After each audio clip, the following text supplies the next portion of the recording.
tune in at your own enjoyment, because it is the best show since the beginning of time. It has technological advancements and a more sophisticated approach. But like every great awakening that has preceded it, it has one iron rule. Logic is a friend and truth is essential. You are now entering Quite Frankly. Now take off your pants. And jacket.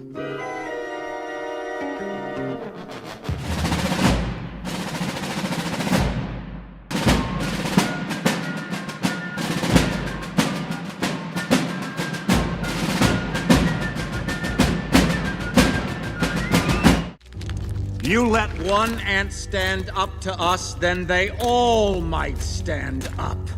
Those puny little ants outnumber us 100 to 1. And if they ever figure that out, there goes our way of life. It's not about food. It's about keeping those ants in line. That's why we're going back. Does anybody else want to stay? Let's ride!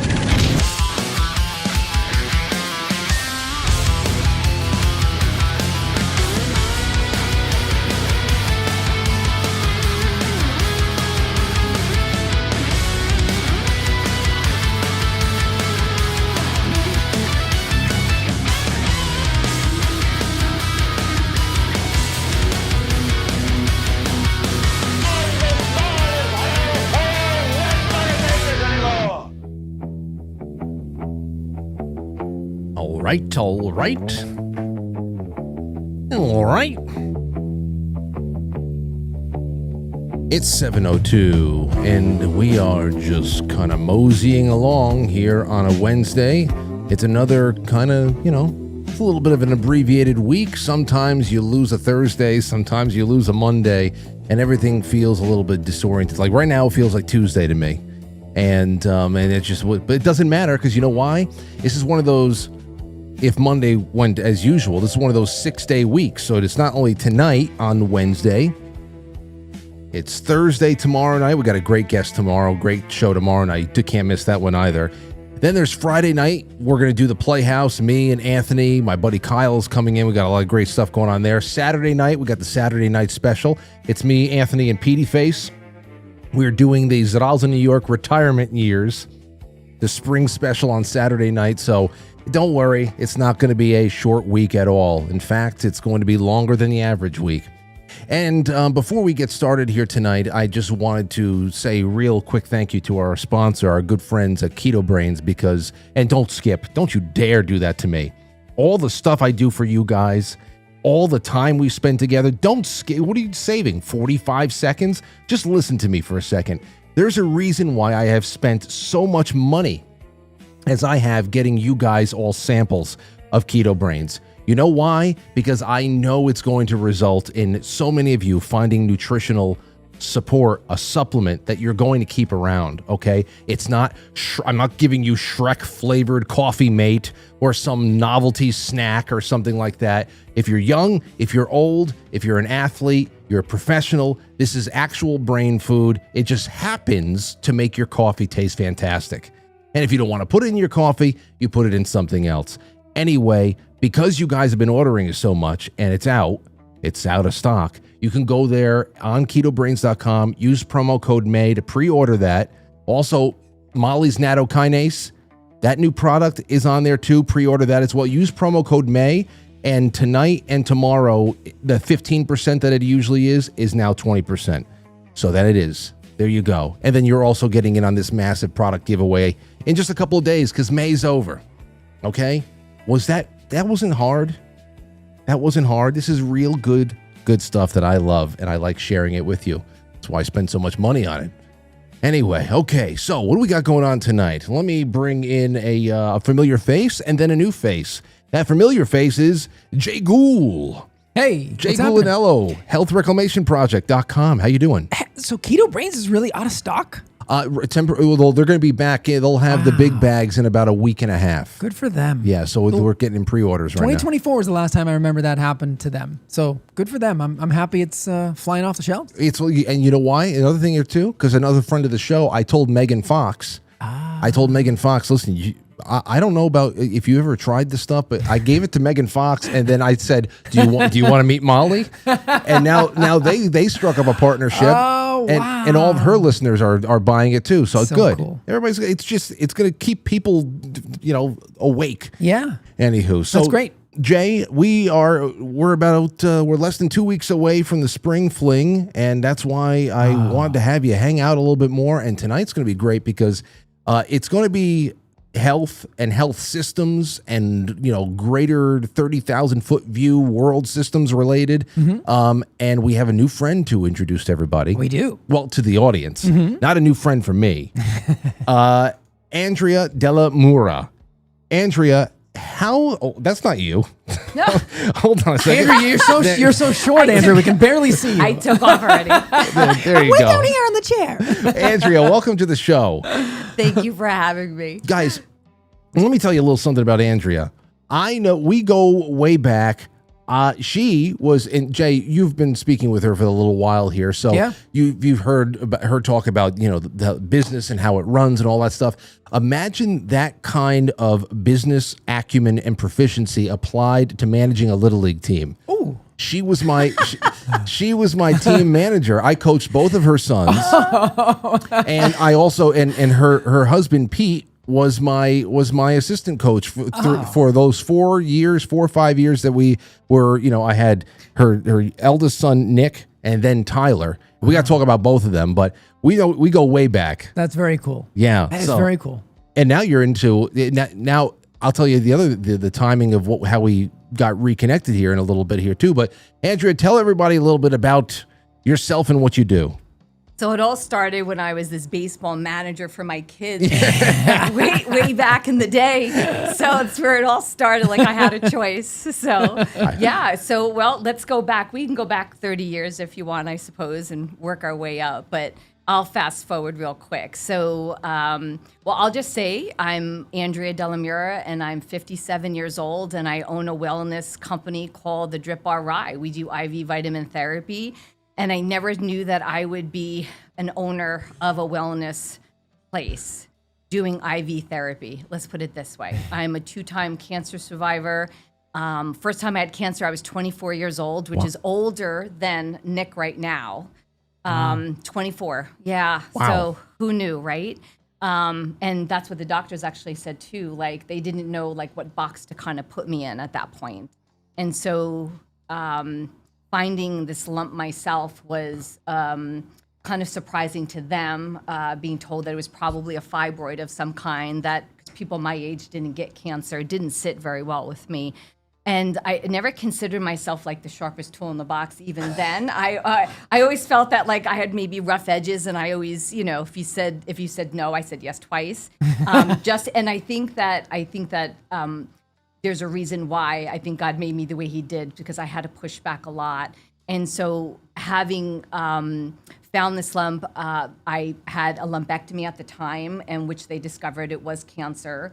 And not knowing too much about, we're going back to 1993, about what to do with me, because it was contained. They still did radiation chemotherapy. And so, but I did deny at that time. They wanted to do tamoxifen. They wanted to give me medications that were basically going to throw me into menopause at 23, 24. So I wouldn't have been able to have kids, right, at that point. So I decided that wasn't going to work for me. Well, thank God. Well, I didn't even know at that point if I wanted to have kids, to be honest with you. But if you're telling me no, then the answer is yeah. Of course. Safe. So, so I This think is that basic. This is basic. This is basic, right? This is Having 2 amazing kids, and I decided to stop at 2 because I figured at that point Pete and I were going to be outnumbered anyway. And again at 39, through a regular mammogram, they found something on the mammogram. Yeah. And so, very long story short, it wasn't cancer that they found. It was actually a calcification. Okay. And when they called me and said, this is the news, I was like, fantastic. And they were like, well, hold on. What we found next to it was 1 millimeter cells. And so at that point, I was like, okay, so I'm doing the math in my head, sort of like what I've already been through. I already did chemotherapy, already did radiation. You can't be radiated more than one time on one side. So I'm doing the whole flash in my head going, there's really no choice here. Like I have to do a double mastectomy no matter what. So doing that was probably one of the best things that I ever did, because after pathology came back and they said, if you ever doubted if you ever did the right thing, know that you did, because I was full of it. Every quadrant and each breast was full of 1 millimeter cells. Now, not a mammogram found this, MRI, ultrasound, nothing I did showed these cells. So I always say, like, when the stars line up, right? When they found this calcification, if that calcification wasn't there, they would have patted me on my head and said, see you in a year. Right. And so, again, coincidence? I don't think so. No. Now, and I know. See, when we were back during the baseball days, you were already doing a lot. You were talking to us a lot about alternative and holistic paths you were on as far as trying to figure out certain things. Oh, yeah. And you let us in a little bit on this, but of course not in that. I'm getting the full story right now. Yeah. And of course, now all these years later, I have to. There's a lot of people who say, "Hey, you know, at the time, thank God I did what I did just to be able to be where I am right now." Yeah. But of course, in retrospect, certain paths that we're on make us really go and reevaluate the entire system. How much better could it have been? How much smoother could it have been? What could have been? You know, it's just a lot. Yeah. I think at the end of the day, thank God we can just preserve life whenever we can and just start from there. And as far as timing goes, I'll tell you how this all happened. So. Me and Aurora and I had a t-ball game, okay, and I took her sometime whenever her t-ball games end, especially if we have like an 11 o'clock game. I dropped Lauren off home or something, and I took Aurora and I go to Rye, and I say, "Look, you want to go get some lunch?" And we go to this little dinette place called Poppy's, and this drip bar has been there for 2 years. we acknowledged it when we went in. I said, "Oh, look, it's an IV therapy place that just opened up," and but we never walked over. And so Aurora and we went there for one of our tuna melts or something like that, and I hear Coach, and I hear that, you know, every once in a while I hear that it's a voice from across the street, Coach, and some kid who I usually don't recognize because they're all men and women now. Of course. And over comes her son Nick, and you know, once he smiled, I saw it was Nick, and it was incredible. He said, "Hey," he like reintroduced himself to me. He said, "My mom and I are across the street. We own the drip bar across the street." I said, "Are you serious?" First of all, this was crazy timing as well, because like I said, we were there all the time when I never saw you guys, but Lauren was at like the peak of her nausea for the first trimester. We hadn't really told anybody, and she was at the peak. She was just like completely wasted. This kid was wasting her. This is why we thought it was a boy. And so that comes later. That comes later. So I went across the street, and let me tell you something. First of all, the next day, Lauren was in there, and she was getting a full maternity blend and all that, and it really, really brought her up a couple of notches, no doubt about it.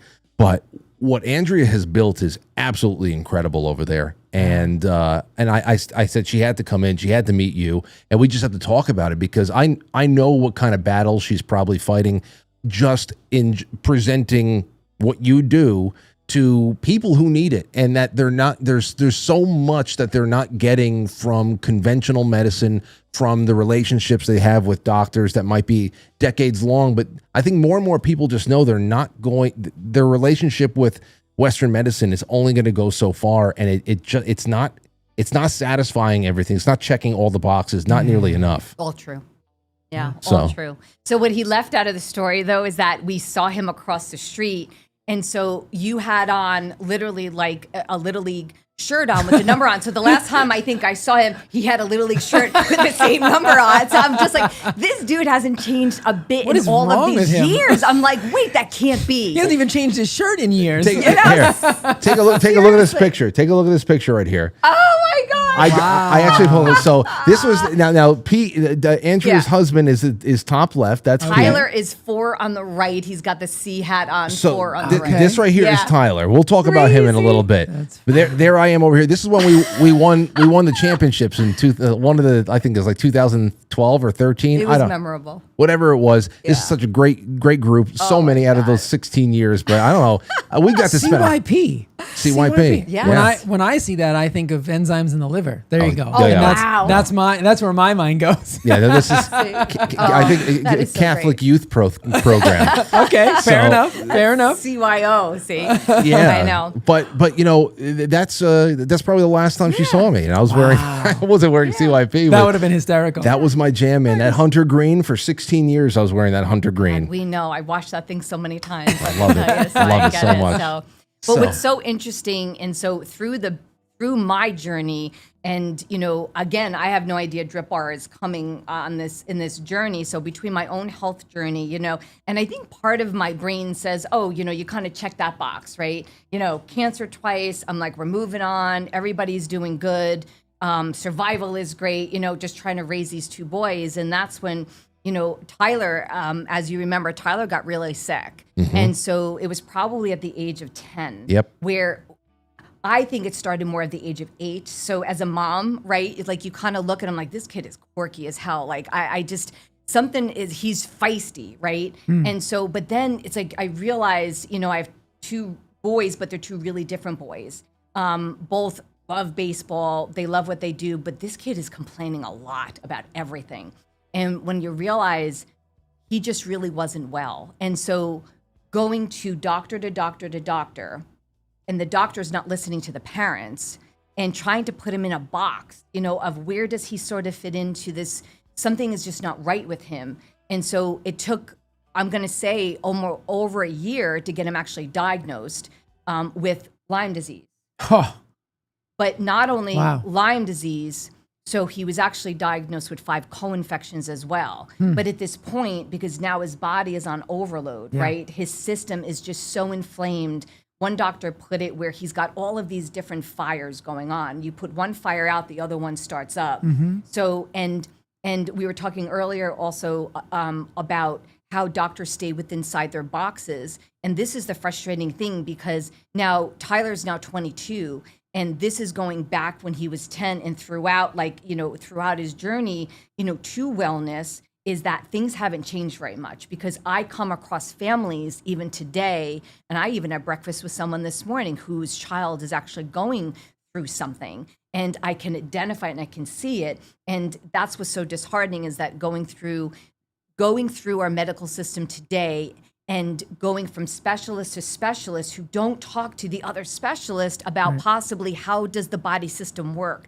So we were very fortunate, even though it took a very long time. And we always said, this wasn't the only thing he was diagnosed with. There's other autoimmunes that he was diagnosed with, right? And I always say his story is not my story to tell at all. However, it is a part of my thread. And it's a part of, I feel as though, to the Drip Bar, I feel as though life is happening for you, not to you, right? And so I take all the information, and I said to you earlier too, if I ever thought that if I go back 30 years and I go back every decade of all of these years that I have had to experience unwellness, right? I would never imagine 2 things. One, that I'd be owning this a Drip Bar, and number 2 is that the system really hasn't changed very much in all this time. Right. And that's really disheartening, and it's sad. And to your point, that the doctors are trying to desperately put somebody in a box so that they can then determine what the next step is, because essentially what medicine has become is algorithmic.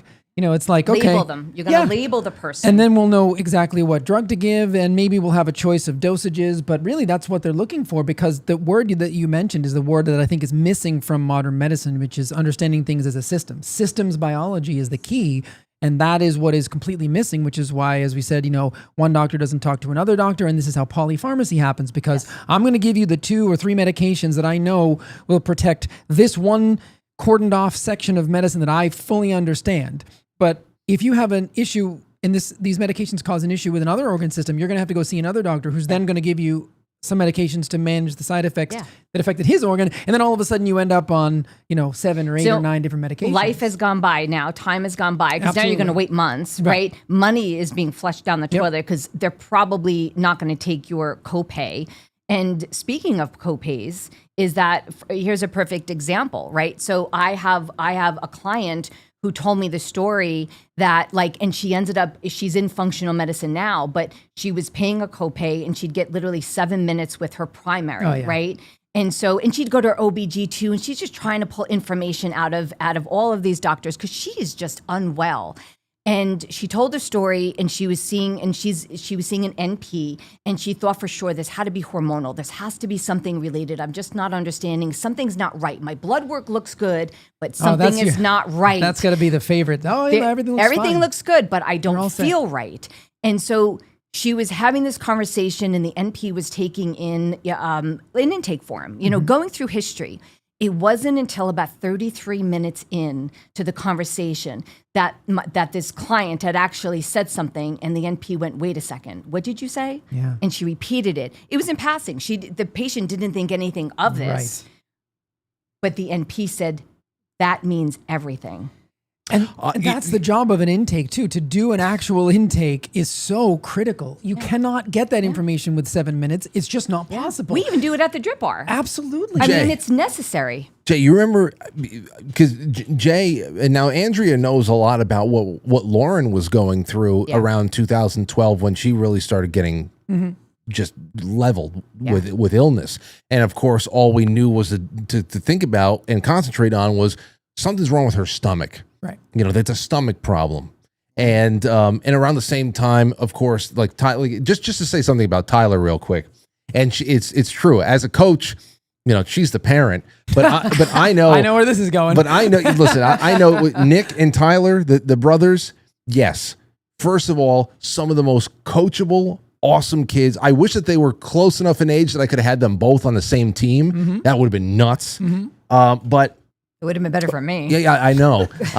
but it was great for me because when one kid moved on, I got 3 years of the next one. So it was great. But anyway, it was one of those things where Nick's very, very, he's very, studious, and he applies what he learns and all that stuff, but he's just chilled out and focused, whatever. Tyler was always a madman, but a quiet, but like a quiet madman. And I understood knew this about this too. Yeah, when she said at 10 years old, that I know how much school he was missing. Yeah, because of just how inflamed things were. He was feeling like trash, whatever. So I know that sometimes he would miss weeks of school at a time. But when it came to being at the field at 4:30 p.m. for a 6 o'clock game, I know. He would. Pete would tell me, Tyler would knife fight. Yeah. To get to that field. Yeah. I mean, even if I know it's love of the game, and it also just must be like, listen, I need something to be normal and whatever. But that was just. It was an incredible time of transformation, even though there's a lot of burdens to carry. Now, Lauren, when you want to talk about that one little thing for 13 years, Lauren was just not really until Jay started working with her. She was not really being given. She was told to eat the Twinkie diet. That whatever your body can handle, some scrambled eggs and carbohydrates. Just get some calories in there and whatever. And here's some Zofran if you get really nauseous. Wow. And all along the way, there was always one little piece of information that I gave you, Jay. And I know that your investigations would have taken you other places there too. But every doctor we ever spoken to, and I took Lauren everywhere. We went down to Temple University, all over New York, Connecticut, whatever. I always told them the day that she really went down, she broke out in head to toe hives. Like there was definitely an allergic reaction. There's some kind of a histamine issue. Something happened, and we never saw it again. But that first day, and nobody paid that any mind. And when it came to Jay 13 years later, that ended up being a pretty interesting clue. When you think about the mast cell activation and all the histamine issues going on. Just it's people, they don't They don't want to get all of they understand the book told them where to go, and sometimes they just can't go outside the box like that. It's nuts. It's vending machine medicine is what I call it. And it's going to contribute to the demise of the profession of being a doctor if they're not careful. And they're doing it to themselves because, you know, the ones that are in the system, I understand they're trapped in the system, but there's plenty of doctors who leave the system because they realize how flawed the system is and it's incapable of fixing people. And those are the doctors that I work with. So even at the Drip Bar, like we do IV vitamin therapy. We're experts at that, right? We do peptides, we do GLP, we do hydration, we do high dose vitamin C, NAD, glutathione. We do all of that. But as a business owner and seeing clients, I actually care about my clients. Yeah. I do. I even said I'm 57 years old. I work 7 days a week, 12-hour days. I'm like, what am I missing here? But there's something about, I feel so incredibly driven. And then when I'm home, I'm either laying in bed, I'm looking at something, my algorithm is going through and I can see things. And I'm like, and it frustrates me as being non-medical. So I've surrounded myself with good humans. I've surrounded myself with people who have stepped away and they have become something else. And so we've tried to make it very affordable, from nutrition to functional medicine, integrative medicine. I have an arsenal of people, resources that I really rely on. And they know if they're a part of my circle that if I text you, I expect a reply back, because that means it's not me just asking to ask because I have nothing else to do. I'm asking because someone is depending on that. Yeah. Because I remember what it was like for myself, and I remember it was like for my kid when he was suffering. And as a parent, to watch my child suffer and my hands are tied, that changes you. When I mean mother lion comes out of you, watch the doors I'm going to bust down. Yeah. So when I have folks come into me and I can see it in their face, I can see the pain in their face, and they tell me about their journey and how long it took them to get to me, I know that journey. I was you, and I'm still you at some level. Okay, a couple things. Number one, you said you're non-medical, but I've been there. I've seen the facilities. Not only is it just, I mean, it's a stunning place, but everybody that works there are nurses, nurse practitioners, and you. So you know, whereas you're managing the place, and this is, I know where you're coming from and why this means it. You are. Tell us a little bit about just establishing that. Yeah. That kind of a thing. So we're a franchise, right? And so, you know, back, I signed the FDD for the franchise probably about 5 years ago.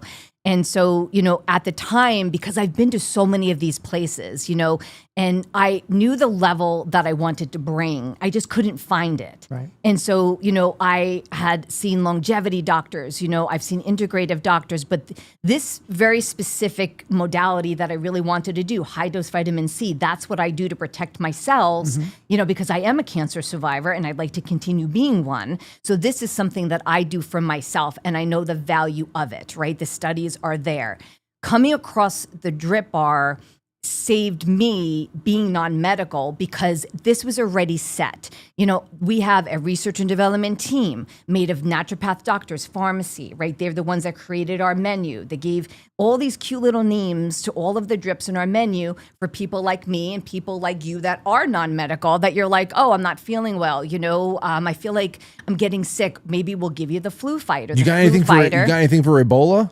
Because that's popping up now. At that point, you just stay home and pray. Stay home and pray. Please do not come to a Drip Bar for that. Please don't come to a Drip Bar for that. I dragged myself all the way here. Yeah. I'm not feeling so good. You know. Go ahead. Go continue. High dose vitamin C is something that we do. We have research and development. Like I said, they gave it all these cute little names. And because it says flu fighter, someone's going to go, oh, that's something I think that I need. Right. Yes. You know why? Because it's the highest amount of vitamin C we can give you in one sitting without blood work. That's why. And that's the one we're going to give you.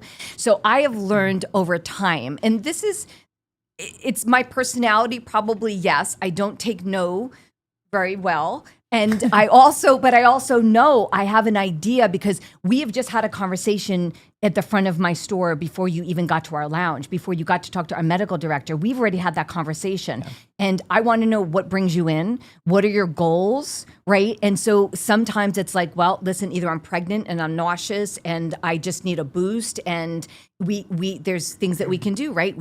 We can do hydration, only hydration, or we have a maternal wellness that's been approved, right? There's certain things that we're not going to give to someone who is pregnant or breastfeeding. Mm-hmm. So those are, I like the protocols. I like that people push back on us all the time. We know what we can give you in one day. We know what we can give you in a week. We know we can give you in a month, especially NAD. People tried to push us on that.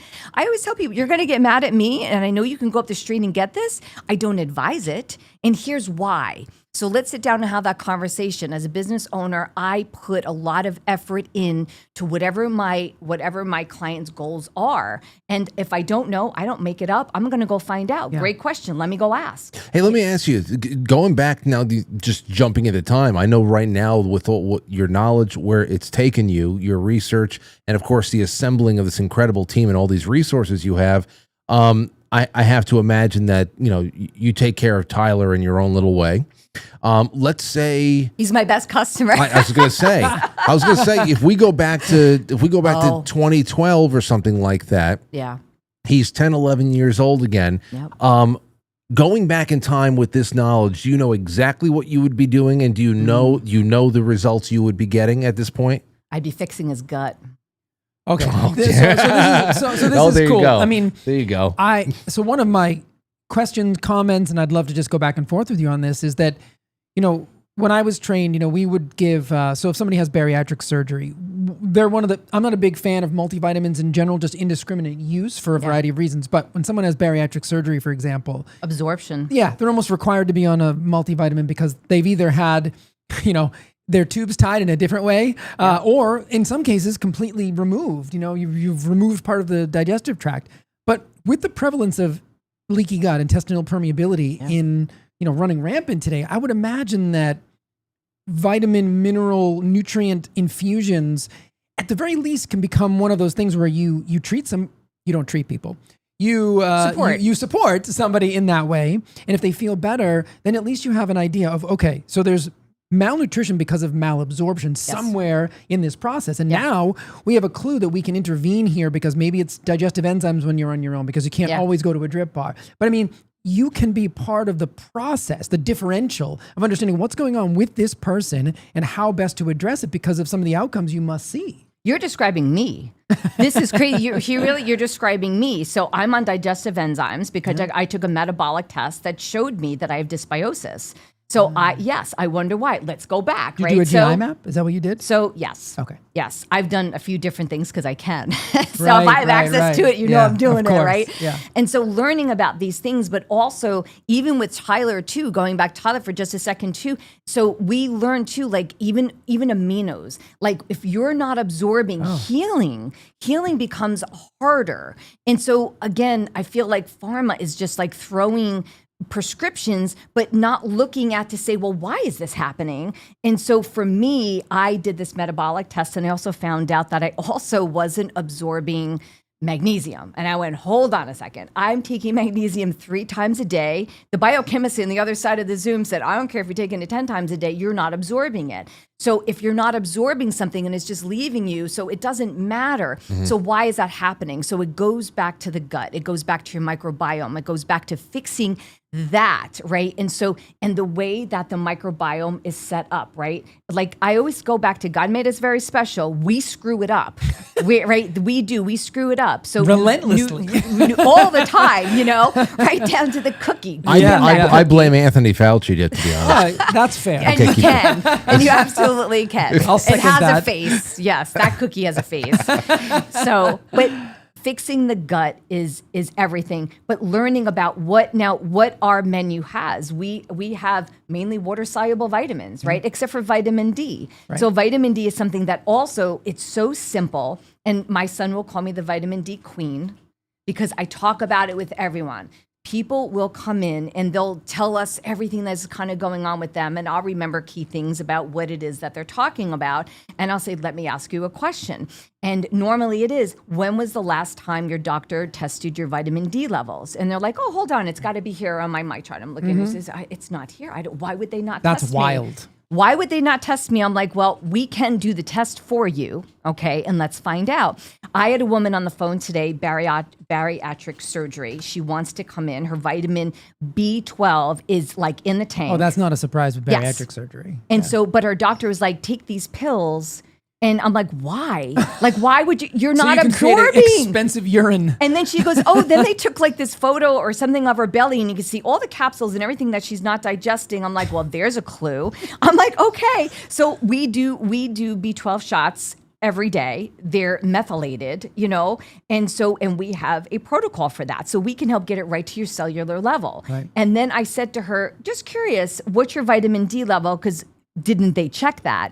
Oh, I'm sure that they did. She had to get off the phone. 30 seconds later, the phone rings and she was like, Andrea, they told me it was okay. We would discuss it. It's at a 22. That's I'm not like, okay. you don't even have a level right That's now. not Like okay. you are so, and she's complaining about brain fog. She's complaining about brain health. And so what is so simple is and accessible is vitamin D. It's so accessible, it's so affordable, but doctors aren't talking about that. Okay.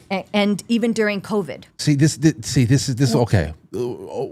Then let's just kick this one off because this is going to just enhance what you guys are discussing right there. People dealing with chronic issues or even acute, whatever, like autoimmune issues, cancer recovery. I often feel caught in this either or battle between Western medicine and holistic therapies. Given your personal survival story, but also your current career path and everything else, how are you at this moment right now viewing the relationship between the conventional oncology, et cetera, with the metabolic and cellular support model? Because like you said in the opening here, if it weren't for your doctors 24 when you were 24 or if you when you were 39, I should say, you may not be here right now, or you'd have a lot of difficulty. So there are places where credit can be given, Sure. at least on a diagnosis level. Yeah. Like you're going someplace to get a diagnosis. Yeah. Perhaps their treatment path is not something you want to pursue, but where are you seeing this relationship right now? It's frustrating because I have more than a dozen oncology clients active now that come to the drip bar. And the story doesn't necessarily change, it's so familiar. And so I try to guide my clients with giving them the right questions to ask, right? Because sometimes when you're unwell, you can barely form a thought and you have to lean on. I always say, make sure you bring someone with you, bring a pen. You need a good like advocate. you knew, even say, I'm going to be recording this conversation. Sure. I tried to say, and doctors don't like this so much, to be like, your doctors work for you. I say that all the time. Your doctors, I don't care if it's a copay or not. You're there. Yes, they're the ones that are going to do the prescribing. So it is very, very frustrating because I find now everything is hindsight when I look back. I'm grateful. Don't get me wrong. I'm extremely grateful that I survived. I believe that I have a purpose and that life's not done with me yet. But I also believe that there's very simple things that can be done that are not being done. And that's the frustrating side. So I scream it at the top of my lungs every day. What's your vitamin D level? Every cell in your body has a receptor for it. It's pretty important. Every immune cell has a vitamin D receptor. Go. Yeah. So this is a simple thing that every single human can do.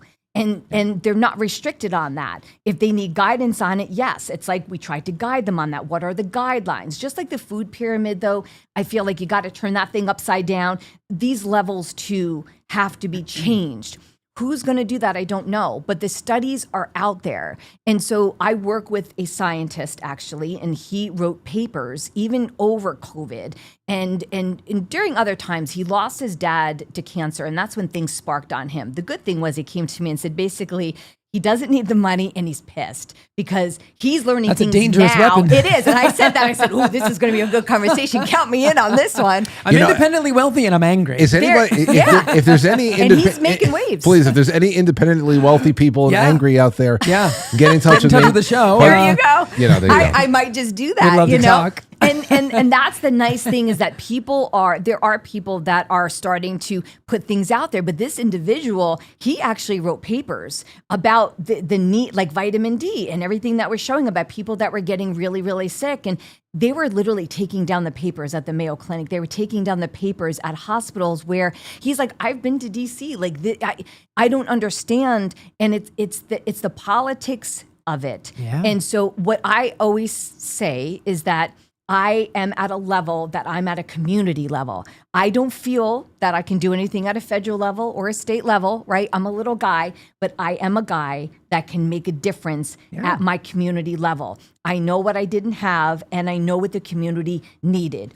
People still walking by, just like Frank did 2 years later, what's the drip bar? Haven't stopped in.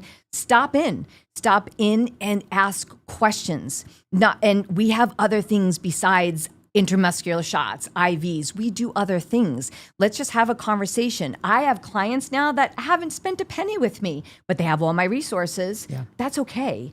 That's okay. I mean, you know, what you're saying about the levels. So the levels that are predetermined for vitamin D or anything else, they're based on the population. Yeah. Oh, we have a very sick population. Yeah. So that's the first problem is that they're you're average for a very sick population. Yeah, no thanks. That's not what I want to be at all. But then number two, vitamin D being chronically low is not a surprise when you think about all the things we've been told from public health positions over the years. Avoid the sun because it's going to give you cancer. Oh God! And put that toxic spray Yep, on you. put the toxic Chase my sunscreen kids on. around with that. Then avoid fat, right? And but vitamin D, A, Yeah. D, E, and K are all fat-soluble vitamins. So good luck absorbing them without adequate Hey, fats. stay in the away diet. from meat and stay away from salt and Right, stay away from... we're going to remove your gallbladder because who needs that? That's only critical in absorbing fats through the digestive tract. We'll So- deal with the dementia later. So I mean, it's no wonder that we're all Yeah. vitamin D deficient. Just the cards have been stacked against us. So that's just one particular vitamin. But you could go on and on. I mean, and when you mentioned amino acids, people think protein. They think just muscle, right? But protein is the structure of a protein is just amino acids. They are quite literally the building block of everything. The immune cells. Yeah. Protein, everything. Cells have a membrane that are lipids, that are fats, but the receptors are proteins. Some of the hormones, like insulin, is just a peptide. It's just a protein. So we have to eat those proteins, and that's why I'm always really obsessed with the difference between plant and animal protein and getting adequate protein. But I see a lot of pushback today. I even just saw one the other day where Americans are too obsessed with protein. I actually think it's the other way around. I think the RDA for protein is actually far too low. It's just set up to avoid malnutrition, not for optimal human health. So fats and carbohydrates are your choices of fuel, but protein is non-negotiable. And I think we're sort of undernourished in the protein department. And then when you combine that with poor digestion, doesn't matter. I used to give a presentation where I would say, you could have Zeus come down from Mount Olympus and hand you the perfect diet made for you, everything that you need. But if you're not absorbing those nutrients, it is useless. Well, here's the other thing. You could have Zeus come down and hand the perfect diet to everybody. And if a person's, longtime family doctor poo-poos it, that's true too. They will. I mean, and listen, you and I talk about this a lot over the years now, Jay. The traditional healthcare, how now obviously it just acts as a sick care system, and that acute symptoms, whatever, after they manifest, that's when that's what you're treating.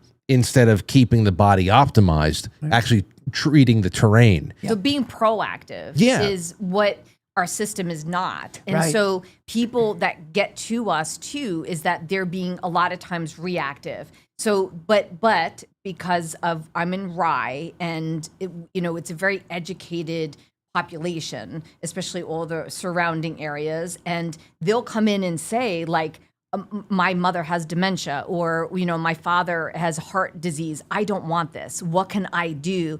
So I find more people probably in this last year have actually made the effort to learn about what it is that we do and how we can be proactive, because we also get folks that will come in and they'll take a look around and they're like, oh, looking at the menu, like, oh, this isn't affordable. I can't do that. And I say, you know what? I said, do you know what is not affordable? Getting sick. Chronic disease. That is what is not. I said, so we do have choice. Priorities are the problem. Thank you. Well, I mean, and being reactive. Yeah, and that's why it's really, really it's heartwarming and heartening to see people just saying, all right, well, you know what, the world is going in one direction and I'm not finding the answers and I'm definitely not feeling any better.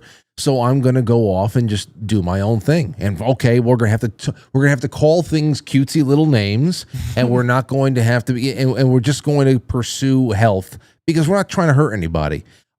Outside of that, I love how parallel systems are forming. That's wonderful. But I am still waiting, and I know it's happening because I know both of you guys know that, and I do too, to a degree, is that we're waiting for a new breed of doctor to emerge that are not, there's always been naturopaths out there, but the people who have gone to all the big universities, but also are completely committed to not living a life that is really just treating patients based on what the Rockefeller Institutes are telling them how to prescribe. And also they have more than 7 minutes of nutritional training as well.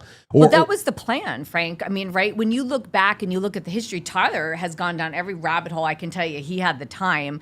And so he would tell me things even 10 years ago. And I'm just like, what are you talking about? Conspiracy theory or not? He opened my eyes to some things, especially now because I can see it. And, the things that were done back then and the medical part of it was funded because of Rockefeller and all of this, where none of the naturopath or holistic hospitals were being funded. So guess what? The linen sheets that had that frequency, that Hertz frequency, that didn't happen anymore. I went to polyester.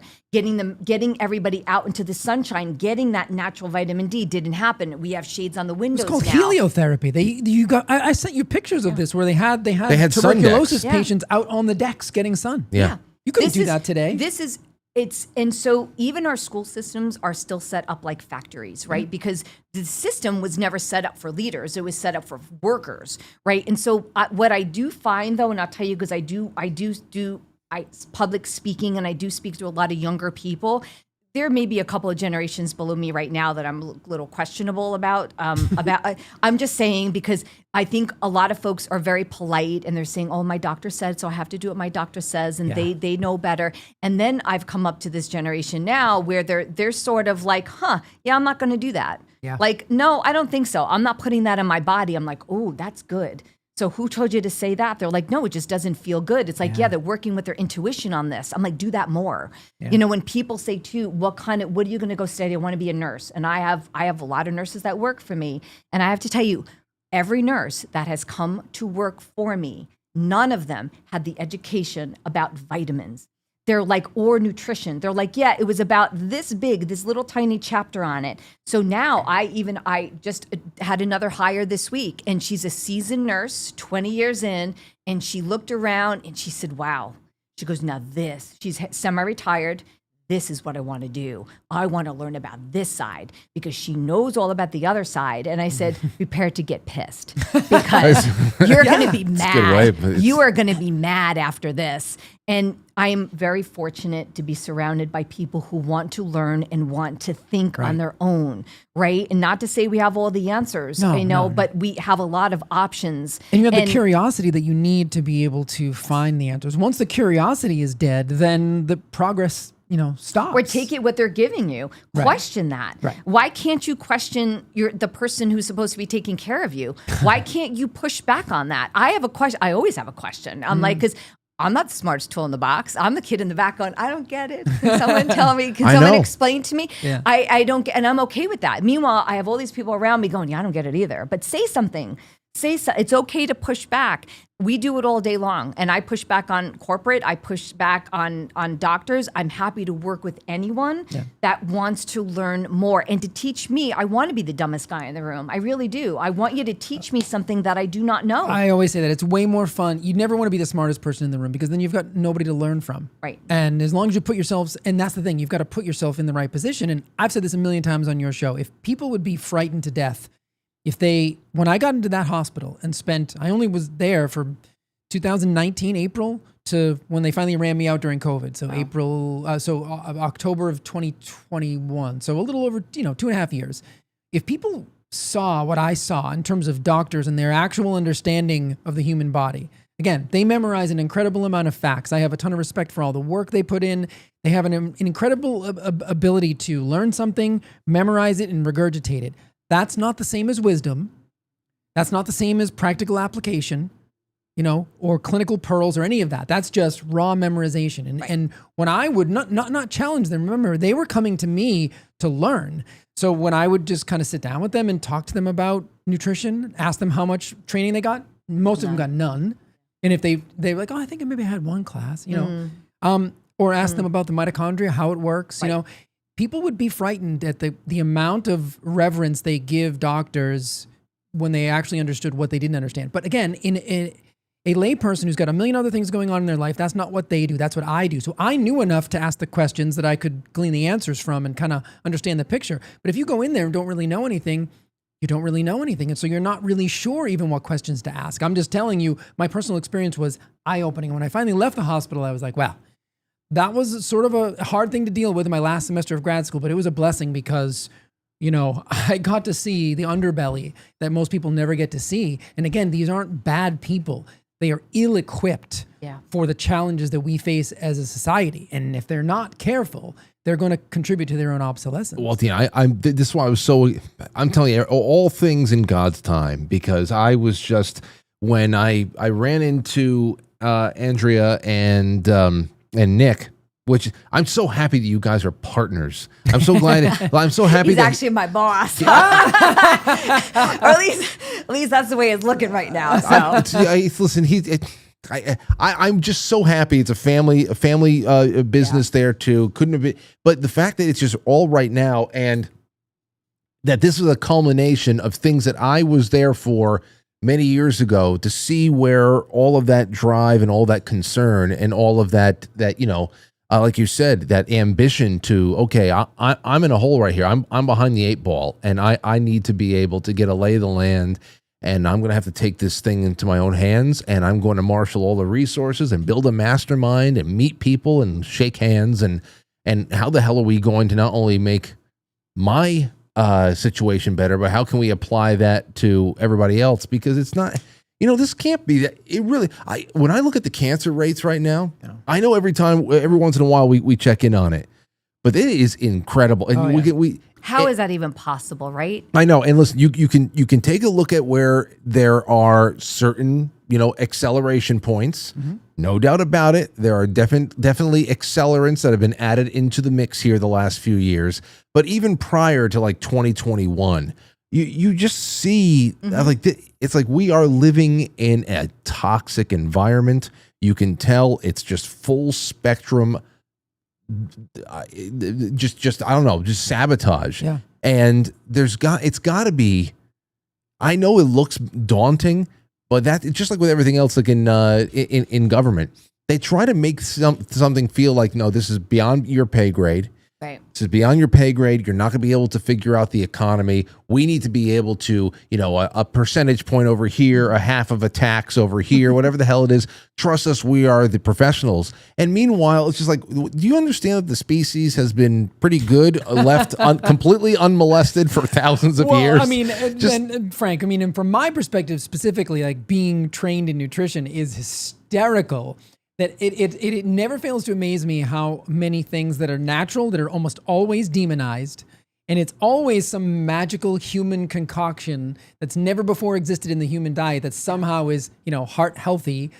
It's just, it's been that way throughout history, starting in 1977 when the dietary guidelines were introduced, but that's always the way it is, right? Eggs or saturated fat or whatever it is, always demonized, and it's, in a lab, we created this new fat, and don't you worry about what, it's heart healthy. Trust us. You're going to want to cook with this. And,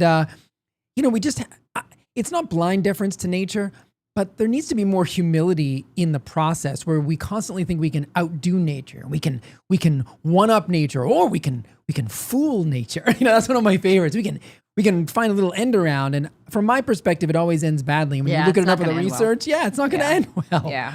Yeah. That's like that's me rationalizing having a wheel of cheese at 1 a.m. So let's say it's Parmesan. It's the highest protein content. I know it's as big as my head, but that's okay. It's fine. Listen, You can have moments. It's fine. yeah. Have moments. I can recover from Cheese those. is not the worst thing you could have at 1 a.m. I know. That's worse. I know. I've seen it. Well, the toxic overload that people have. So that's where the microbiome is so important to be able to keep it well. People don't know how to keep it well. They don't know where to fix it.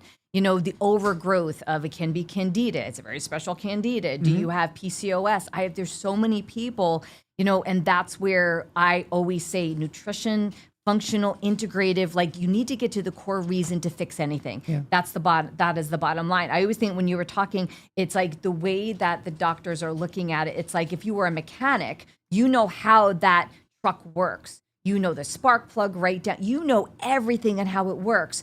Why aren't we talking about that with the human body? So here's using that analogy, right? Let's just take this to its logical conclusion.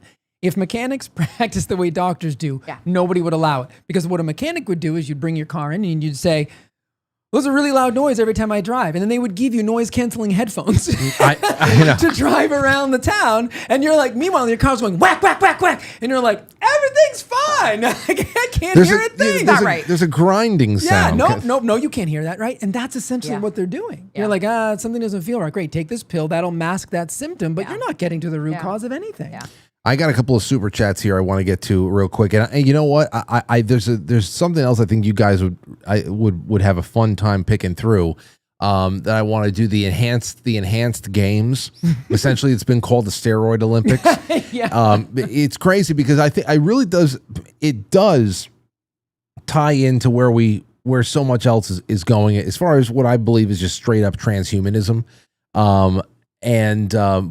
But there's some other people here that I want to get around to. Like Lisa Gray says, "Eat to live, don't live to eat," says Lisa Gray. Thank you so much for your wonderful. Oh, by the way, guys, the super chats. Here's what I have so far. I have another round of copper, an ounce of copper. This one, it's a cryptid copper from our friend Vinny out there. The cryptid of this week is a drop bear. It looks like a koala with big, long, razor sharp nails. I don't know what the hell. It's like a Wolverine. A drop bear. I've never heard of it. Either way, we've got the Yes Cacao botanical chocolate from our buddy Justin. Yummy. You need a tube of these. I have a giant tub of these at home, and in my eating window, I have quite a few. With the cheese. Just with the cheese. Cheese and chocolate. Got a Polaroid I took for you guys. So there you go, Polaroid, and then also my band's 2017 album. I'm going to be adding on top of that. I think tomorrow night I'm going to be adding the whole full bag of Verso Evening Being, the nightcap elixir. This is some good stuff. You want to talk about NAD? And but this will help you. I'm going to give that away tomorrow night. Anyway, so that's for YouTube, Rumble Rants, quite frankly, superchat.com, and the gold pills. Okay, Lisa Gray, thank you. Joe Martinez, hello to you. Rev says, name of franchise so we can find a local one. Well, here, Rev, just the guys let you know. I mean, Andrea's over here. She is set up drip. It's the Drip Bar Rye. It's in Rye, New York. It's a hyper local. This is a conversation that is it's a macro level conversation, but she works in a local area over here. So this is not really about, hey, come out from California and whatever. However, Frank, the segue. if you are coming to the Spring Fling next weekend, where I'm going to add Andrea, I already made a note to it. I told Lauren too that we're going to add the Drip Bar to the local to-dos, like places if you wanted to go, places I like to eat. If you wanted to go talk to Andrea or something, I mean, even just she's got a red light and salt room. Oh, I mean, this is amazing. I got to get in on. I've learned something new that I am going to take advantage of. Yeah. So. Still, this is a macro conversation. She's a local business owner, and if you'll be able to meet her if you come to the Spring Fling, but still, the franchise is all over the country. What? Yeah, there's like 130 of us. We're actually in Kona, Hawaii, Anchorage, Alaska. We're in Canada, and we're in Bermuda, and we're saturated down south, Texas, Florida. We're all over Georgia. We're all over. And it's just called the Drip Bar. It's called the Drip Bar. I am the Drip Bar Rye. Okay. And so, yes. So we've been open 2 years, like I said, And so we are in the heart of Rye. And so come and find us. And we're happy to be a part of the spring fling. Oh, listen, let me tell you something. Jay, I can't wait till you go check it out. It is Looking forward to it. impeccably clean and high tech. And the staff. I'm the owner and the janitor. I'm a small business, guys. Seriously. Exactly. No, You gotta love it. It's wonderful. You gotta love it. Yeah, there's no blood stains anywhere. Nothing like that. All Not right. in the morning anyway. So, yes. So this is. There you go. So there you go, Rev. Mark the Carnivore says, great show as always. I need to find a drip bar now. What would you say to somebody? Because, it's... you have to have a nice little bankroll to be able to do it regularly.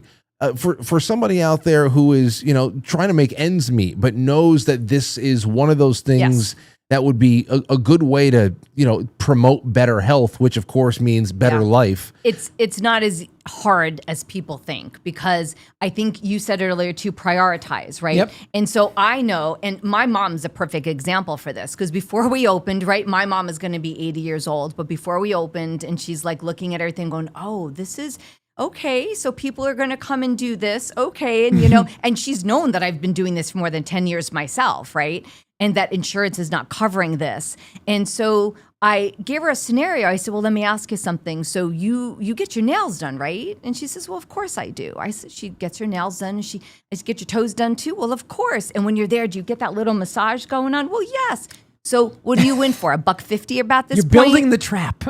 So now aesthetically, you've taken care of yourself. Mm-hmm. What I'm going to do is that I'm going to take care of the foundation. And when I talk to realtors about this, that's how I put it to them. You're going to sell someone a house, right? But now you're not going to take them in the basement to show them all the cracks and everything that is going on. Aesthetically, it can look beautifully. But so what we're working on your cellular level. And guess what? Your outside is going to reflect your inside. Absolutely. Right? So if you have gut health that is really bad, okay, and all of a sudden you have eczema, you have psoriasis, you have, rosacea. That's coming from the gut. I'm trained. Fix your gut. I'm trained to look at people's physical appearance. I was trained to look at their physical appearance. And I know that's a very un-PC thing to say today, but I was literally trained to assess the inside from the outside. Assessing, if I have one more, like my functional doctor integrated, let me see your tongue. I'm like, no. Yeah, I want you to absolutely. look at my tongue.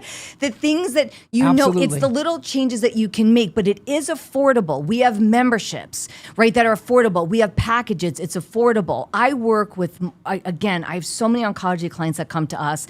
And it's like, yes, do I work with them? Of course I work with them, right? Am I making money on them? Probably not. I want this particular business that I do. Do I have to keep my doors open? Yes. Do I have to feed my family? Do I have to, I have a full staff that I need? Absolutely. And I want to be able to do this. I have to be able, I'm a business. But what I can tell you is that we are extremely fair. We are fair. And if you talk to me, and if we figure things out, my son Nick is the best at that. He'll say to me, so this is what we're going to be doing. This is how we're going to figure this out. And we're going to spread it out over this much time. Again, another kid that is like non-medical. He has the heart of gold. Yeah, I'm not going to say that you. all other drip bars are like that. I'm not going to say that because I've worked with other drip bars. I have a lot of, I'm going to say snowbirds that go to Florida and then they come back. And a lot of them are starting to come back now. And they're like, oh my God, I'm into this drip bar. And they're not right. They're not you. So it is about not only about the service and the product, it is a combination. And it's about people want to be heard. They want to be seen. And especially after going to doctors or just, it could be anybody. They're just not being heard. Oh no. And that means everything. You're barely seen. First of all, you talk to a doctor for less than 10 minutes and they barely lift their eyes up at you. I've been there as advocates. Yeah. Here. I've been there as advocates for other people because of course we have a great situation with our doctor. We still get house calls and stuff like that. We've met her at a farmer's market. It's been really great. Sure. But I've been there for meetings with surgeons and other people, and it's just like, I mean, daunting. I'd rather go see a car mechanic, to be honest. I would rather go see a mechanic. Thanks for the headphones. Thank you. Thank you. All right, let's see here. I got a couple more. ST says, awesome show discussion. Andrea is fabulous, and Jay and you always. Much appreciation to all of our health, ST. Yeah, well, you know what? if anything, it's just a matter of, hey, keep new things in mind when you're out there looking around. It's not just all about hangover recovery, because I've seen most of the drip places that show up is just like, post prom, we're going to go there and get a little bit of, okay, if I were to have, like, I don't drink, but let's say I got wasted tonight and I felt like trash tomorrow and I came to you, what are you giving me? Probably a restoration drip. What's so in there? basically it's a full liter. Okay, it's gonna have very common vitamins. This is vitamin C, B vitamins, complex, B12, magnesium. So it's very basic. The hydration alone is gonna make you feel better because you just destroyed yourself the night before. I have people actually that are starting to get smarter, and they're coming to us before the event. Their IQ. I was going to say, is their IQ getting higher? Actually, well, they figured it out. They're kind of like pre-gating, tailgating with us before they go out. They'll come from the restaurants next door. They'll be like, see you at 10:30 tomorrow morning, with their tequila in their hand because they know, listen, can you feel better doing this? Of course you can. Can we help you with that? Yes. You're going to get so much more than you even realized. Just even if you're low, we were talking about B12 earlier too. Even if you're just low on B12, people are like, how am I going to feel? I'm like, you're going to tell me because you're going to metabolize it different than you're going to metabolize it, and I'm going to metabolize it. You're going to tell me how long is that injection going to last? Is it going to could last 10 to 14 days? I don't know. You're going to tell me. It depends on what your lifestyle like. So that's why we concierge each and every person. So yes, we can be proactive, right? And we can get to you and be like, I'm not giving you like the okay to go and get destroyed tonight. However, it's going to help a little bit. Speaking of, okay, you said the flu buster before. Let's say flu fighter. The flu fighter. Let's say I woke up. Let's say I woke up one day, and I said something's happening, and I know that this is going to get much worse. I don't know what it is just yet, but I say, Andrea, what's going on? Like, where would you like lock me in a basement while I did like? Of course, like, no. No, like seriously, chains and all. Well, because I saw it's a very luxurious. First of all, you go in there. Lauren got all propped up. They put pillows under her knees, and she's just got a blankie and all that stuff. And I got a Saratoga water, and it's so posh and beautiful in there. And but everybody, there's couches and stuff, and people are getting their drips and stuff like that. It's a very like a classy opium den. We're bougie. We're very bougie. Yes, we're very bougie. But these are people who are not contagious or anything. No, so there's a couple of different ways. So first of all, we're assessing you without we're assessing you, right? And that's where the conversation is up front, right? We're going to have an intake form, and you're going to tell us, oh my God, how long have you had these symptoms? And so Nick is really good even when the person calls and he's like, this one's going in the private room. So we know two different things, right? So if Lauren came in and she's pregnant, right? And I know what else is coming, I am probably going to isolate her inside of that private room. Okay, oncology, immunocompromised, they're going in the private rooms that we have. Otherwise, we have a big lounge, 9 big bougie chairs, and they are spread up apart, right? You're not on top of each other. And that's what I really like about our space too, and the way we designed it. So I would then assess whoever was coming in, and we kind of know like the stomach bug, RSV, the flu, we kind of know because people that come in the same day and they're just like, oh, I have food poisoning. Either you all ate at the same place last night, or there is a nasty stomach bug that is violent coming. Yeah.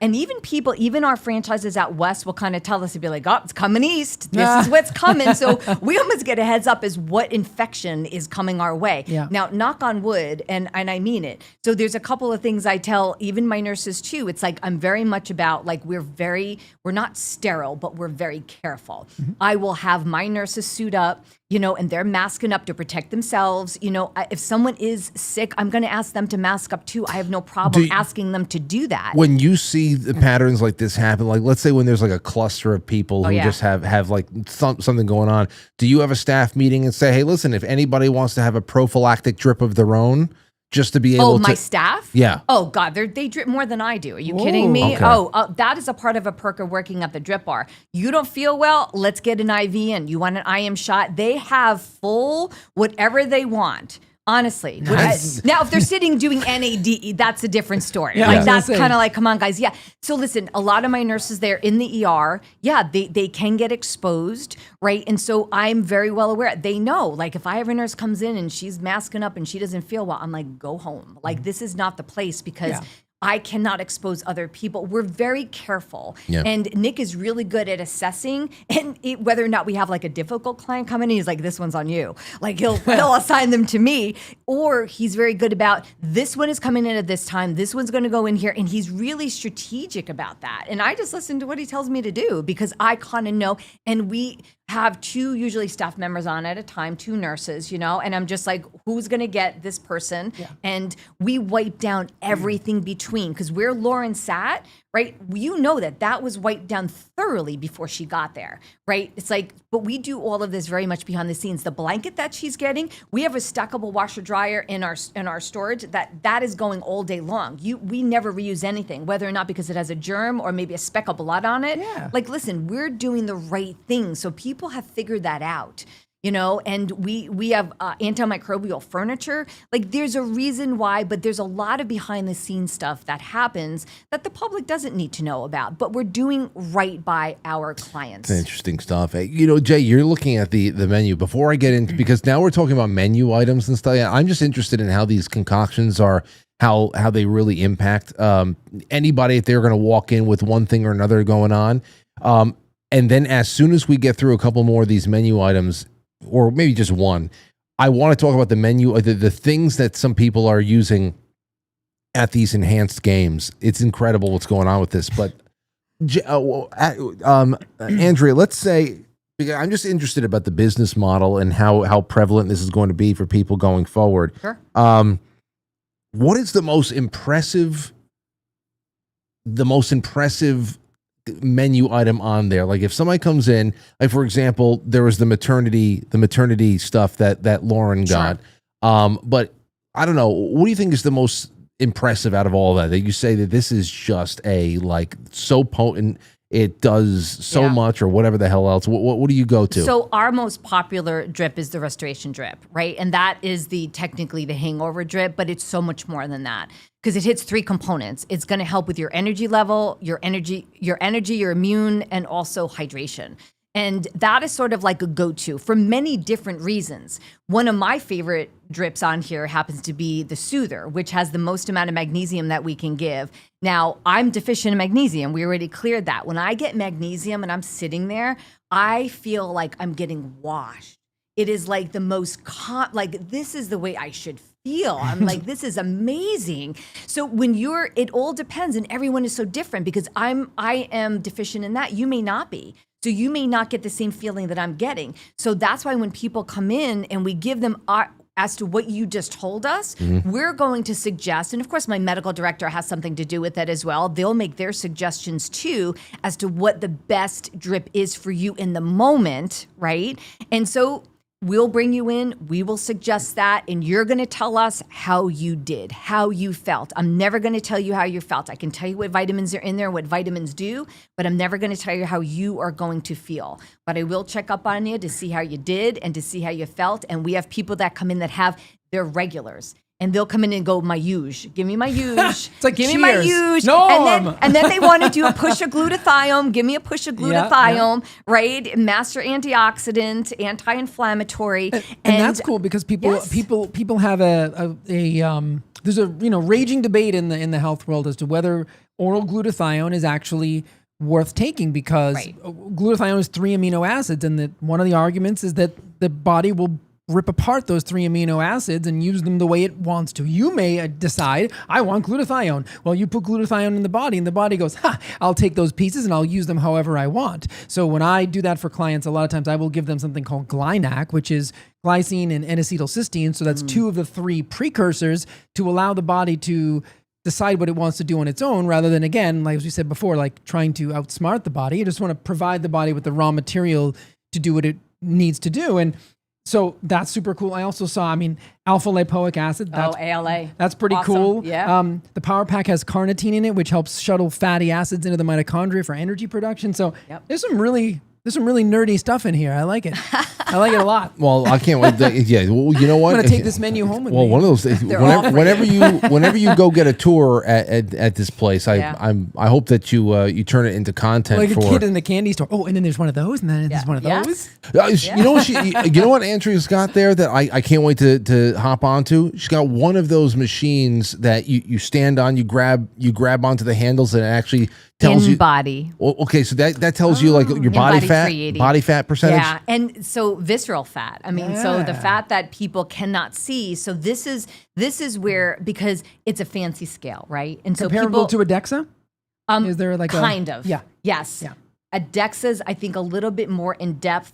But an in-body for our purposes is what we need, right? So, and then on top of a DEXA, then there's the full body bone scan, right? And so, because I've done all three, and I can tell you not all three is going to tell me the same thing, right? Because I'm looking deeper, right? So, but for our purpose and needs, the in-body 380 is pretty amazing for folks that are, even my nurses look at it, they're like, no, I'm not ready for that, because it's real numbers. It's going to tell you something about yourself. We do have people that come in. See, I want to know. They're well, that's smart, but people aren't ready to know the truth, right? That's about the problem. How fat they are. Well, on the body inside. muscle. On the inside. Right, your body mass, right? Your muscle longevity equals muscle mass. True. And so that's really important. As we get older, just like I don't make as much glutathione as I used to, right? Because I'm getting older. Kids have the most of it. Also, as we get older, and I did the in-body myself. I got to tell you, I'm not as happy as I thought I'd be. I have some work to do. And people say, oh, well, they look at me on the outside. And let me tell you, on the outside, through both of my cancers, I looked okay. I look pretty healthy. And so that's what I try to share with people, is that it's the inside to your cellular level, to the fat, the visceral fat surrounding your organs. That's the heart attack stuff. That is where you can be so unwell, the skinny fat, right? And unfortunately, everybody wants to get rid of the sub-Q because that's the stuff that looks bad on the beach.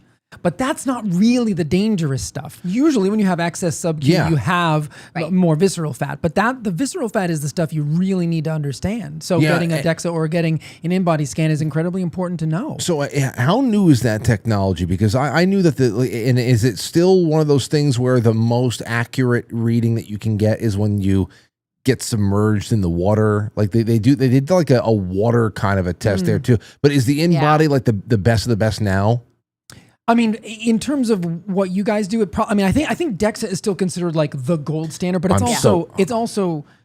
takes some time and it's more expensive. I'll tell you what's going to happen. Yeah. I'm going to jump on that in-body thing. You are. And I'm going to get the 100%. And as soon as I get, we're all going to laugh at you. Well, you're coming too, so I'll go the next day. I get DEXAs, so I'll keep go. laughing. I go. Okay. No, I love Let's it. do it. Give me feedback. Give me feedback. I know, but the feedback I'm going to get, can't Jay, wait. you know how hard it's been for me to get past that 36-hour fast? Yeah. Well, I'll get this. I tell you, as soon as I get this data, I'm going to fight my way to 72 hours. Okay. I know it's going to be. I know it's not going to be something I'm happy with. You could get a specific drip that would probably support the fasting, and it wouldn't break a fast. You know how salt water can make a fast a lot easier. Yeah. There's probably a drip or two that would be help made your for brain. fasting. You'll feel better. Is there a drip that can get me into ketosis? Probably. We can try. We can get there. Carnitine It depends. would help? Yes, and it depends on what you did before. Yeah. You should just put me on like the gurney, like Frankenstein's monster. That would be and raise me up and let me get shocked by lightning. But you just get. I mean, I wonder. Because exogenous ketones are pretty popular, and I use them sometimes in longer fasts. I wonder if I've never heard of this, but are there IV ketones? I don't know. Well, it's not on the menu. No, but it's not on the menu. To I would have honed in on that. think about. That's what you get behind the curtain. Yeah. That's a different menu. I will help you. I will help you pioneer intravenous ketones. I'm listening. That is cool because you get to So in my practice, I have had cancer patients come to me for support, and one of the things that we do, and one of the best papers written on that, I almost have it up all the time. It's a long title, but it's called Targeted Mitochondrial Stem Cell Connection in Cancer Treatment, a hybrid orthomolecular protocol. And one of the parts of the protocol, high dose vitamin C, hyperbaric oxygen, and ketogenic nutrition. Because you're starving the cancer cells of their preferred fuel source, which is glucose or glutamine, an amino acid. So I would just be curious if some people have trouble with, I don't, but some people have trouble with a ketogenic state because they have to give up bread and they have to give up these things. Now, I don't have any problem with that, but I hear that complaint a lot. It's a mindset, though. Yeah. It's a mindset. There's a way to help nudge the body into that direction, because you can do it with exogenous ketones liquid. That's fine. But I don't know, intravenous, that would be super interesting. Well, let's put that on the back burner. Let's see what happens. Now, I want to throw something out there, you guys, because it's a little bit. It's going to bring us back on track because it all comes back to peptides and how things just kind of take on, I don't know, unhelpful. I don't know. They get co-opted, I should say. And things that may be helpful that get co-opted, and all of a sudden there's just a growing skepticism about it and whatever. Oh, I see that a lot. Yeah. Yeah. So what I want to throw out is this. Here's something that's been getting around lately. Welcome to the enhanced games is from Yahoo Sports, where doping is encouraged. Okay, a couple of things here for you. Organizers of the enhanced. This is in Las Vegas. Organizers of the enhanced games are quick to bristle when the event is characterized as doping free-for-all. When criticized, they point out that 36 of 42 enhanced game athletes are participating in a rigorous clinical trial, which health professionals have monitored the substances being used, the dosages, and the health of the competitors. They argue that the science-driven approach in the regulated environment will reduce harm compared with the underground, unsupervised PED use that exists in many sports. As Enhanced Games Chief Communication Officer Chris Jones told Yahoo Sports, "You may not like what we're doing. You may think it's morally bankrupt, but it's not reckless, and it's not absent safety measures." Sports medicine experts who spoke to Yahoo Sports are most concerned with the message that Enhanced Games organizers are sending to the public by claiming that athletes can safely take PEDs under the medical supervision, said sports cardiologist Aaron Bagish. "It's akin to me saying I'm going to make smoking safe by supervising you while you're smoking." Now, I'm going to tell you the results of some of this stuff in the next tab, but first, let me get to a couple other points that I pulled out of this article from Yahoo.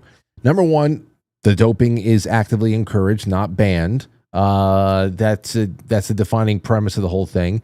It's backed by massive Silicon Valley and political wealth, of course. Peter Thiel, of course, he's part of this. Aaron D'Souza, Peter Thiel is one of his main partners there. High stakes financial compensation for the athletes. We'll get into that in a second. The defense of medical supervision that we just read over here, and yeah, it's really crazy. But I wanted to get into something. I believe a lot of this is just more so when you think about people like Peter Thiel. That is a part of this. I always think this all leads back to transhumanism, and it's always about just being able to augment human beings instead of optimize and learn. Like what we're talking about here is optimization and actually learning about how the body works. They're talking about trying to, what can the laboratory do to make me into, universal soldier or something like that. But here it is. Some of the notable results here with the inaugural games in Las Vegas. Only one single world record was actually broken. Here's the lone world record was Kristen Glokmiev swimming in the final event of the night. He clocked a blistering 20.81 seconds in the men's 50-meter freestyle. He narrowly edged past the official world aquatic record of 20.88 seconds. By doing so, he pocketed $1.25 million payouts. Wow. Not bad. So that's it. Let me see here. Fred Curley, track and field. He won. He came home with $250,000 first place, whatever. I asked, I said, how many of these athletes, were enhanced and how many weren't? Fred Curley was supposedly clean. Tristan Evelyn, a women's 100-meter sprint, she was clean. Then I said, okay, well, what were they enhanced with? This is interesting. I have a little bit of information on this, but go ahead. This is interesting. I wanted to, in this one, I went to Gemini and I said, hey, find me some stuff. And I got it from Euronews.com and a few other websites and ESPN that actually talked about the substances that were going to be used. And this is another reason why I say, this is a nice way of enhancing search results. Anyway, the core substances used, testosterone or testosterone esters. That's 91% of the athletes are on test. for power, speed, everything. Human growth hormone, 79% of the athletes. Stimulants, 62% of the athletes. Central nervous system stimulants, mostly notable. Almost all of them are at least using Adderall. Yeah. Okay. That's the most heavily utilized one. These were all taken to heighten focus, drastically shorten reaction time, and mask physical fatigue during actual competitions. Metabolic modulators. 50% of athletes, they were using this. Anastrozole. What is that? Anastrozole. It is primary ancillary compounds to anastrozole. They were administered alongside anabolic substances to manage hormonal side effects, like regulating estrogen levels. Let's see here. 41% of athletes were on erythropoietin, EPO. What's this? Erythropoietin. Erythropoietin. It has to do with, I think, creating more red blood cells, so more oxygen delivery to the cells. Yeah. Anabolic steroid agents. That's 29% of athletes. This is classic heavy-duty muscle-building compounds like Deca. Man, when we were in high school, everybody's looking around for Decadurabolin, however you say it. We always, of course, I would never have been on steroids because I can't use needles, but we always knew whoever got in touch with it, because the Deca, that was like oil-based stuff, okay, and it was just like back knee central. They were destroyed by acne. Yeah. You always knew the ones who were because anybody who knew anything, if you're going to do that, you were going to know that you're stacking this stuff. Yeah. Because like you just said there before, one thing leads to the next. You need to regulate so many symptoms to be able to get the results that you want. And, when you're a kid, you hear that Deca makes you huge, and you get a vial from somebody and you don't stack it with anything, and you just become a big water balloon, and it was nuts. Anyway, awful. And then hormonal support therapies. 5% of the athletes. Targeted treatments like human chronic gonadotropin, HCG, were used a small fraction of competitors to maintain natural endocrine balance during heavy doping cycles. Human gonadotropic hormone, yeah.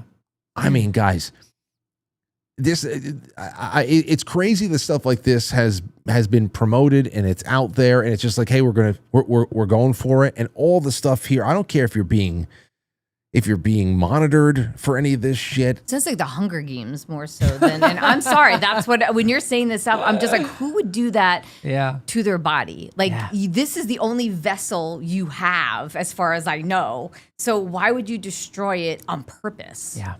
Just to take a chance or for a check? I don't know. And ironically, they weren't allowed to use BPC 157 because it's not approved for human use. So one of the best researched peptides, they weren't allowed to use that. Great segue. So again, I believe it's all. I think it's all transhumanism because first of all, there's just like we see everybody on Ozempic and that Brian Johnson freak who transfuses his blood son as part of his routine to stay alive forever with an umbrella, avoiding the sun. I know. But I wonder what his vitamin D is. Then there's people like that.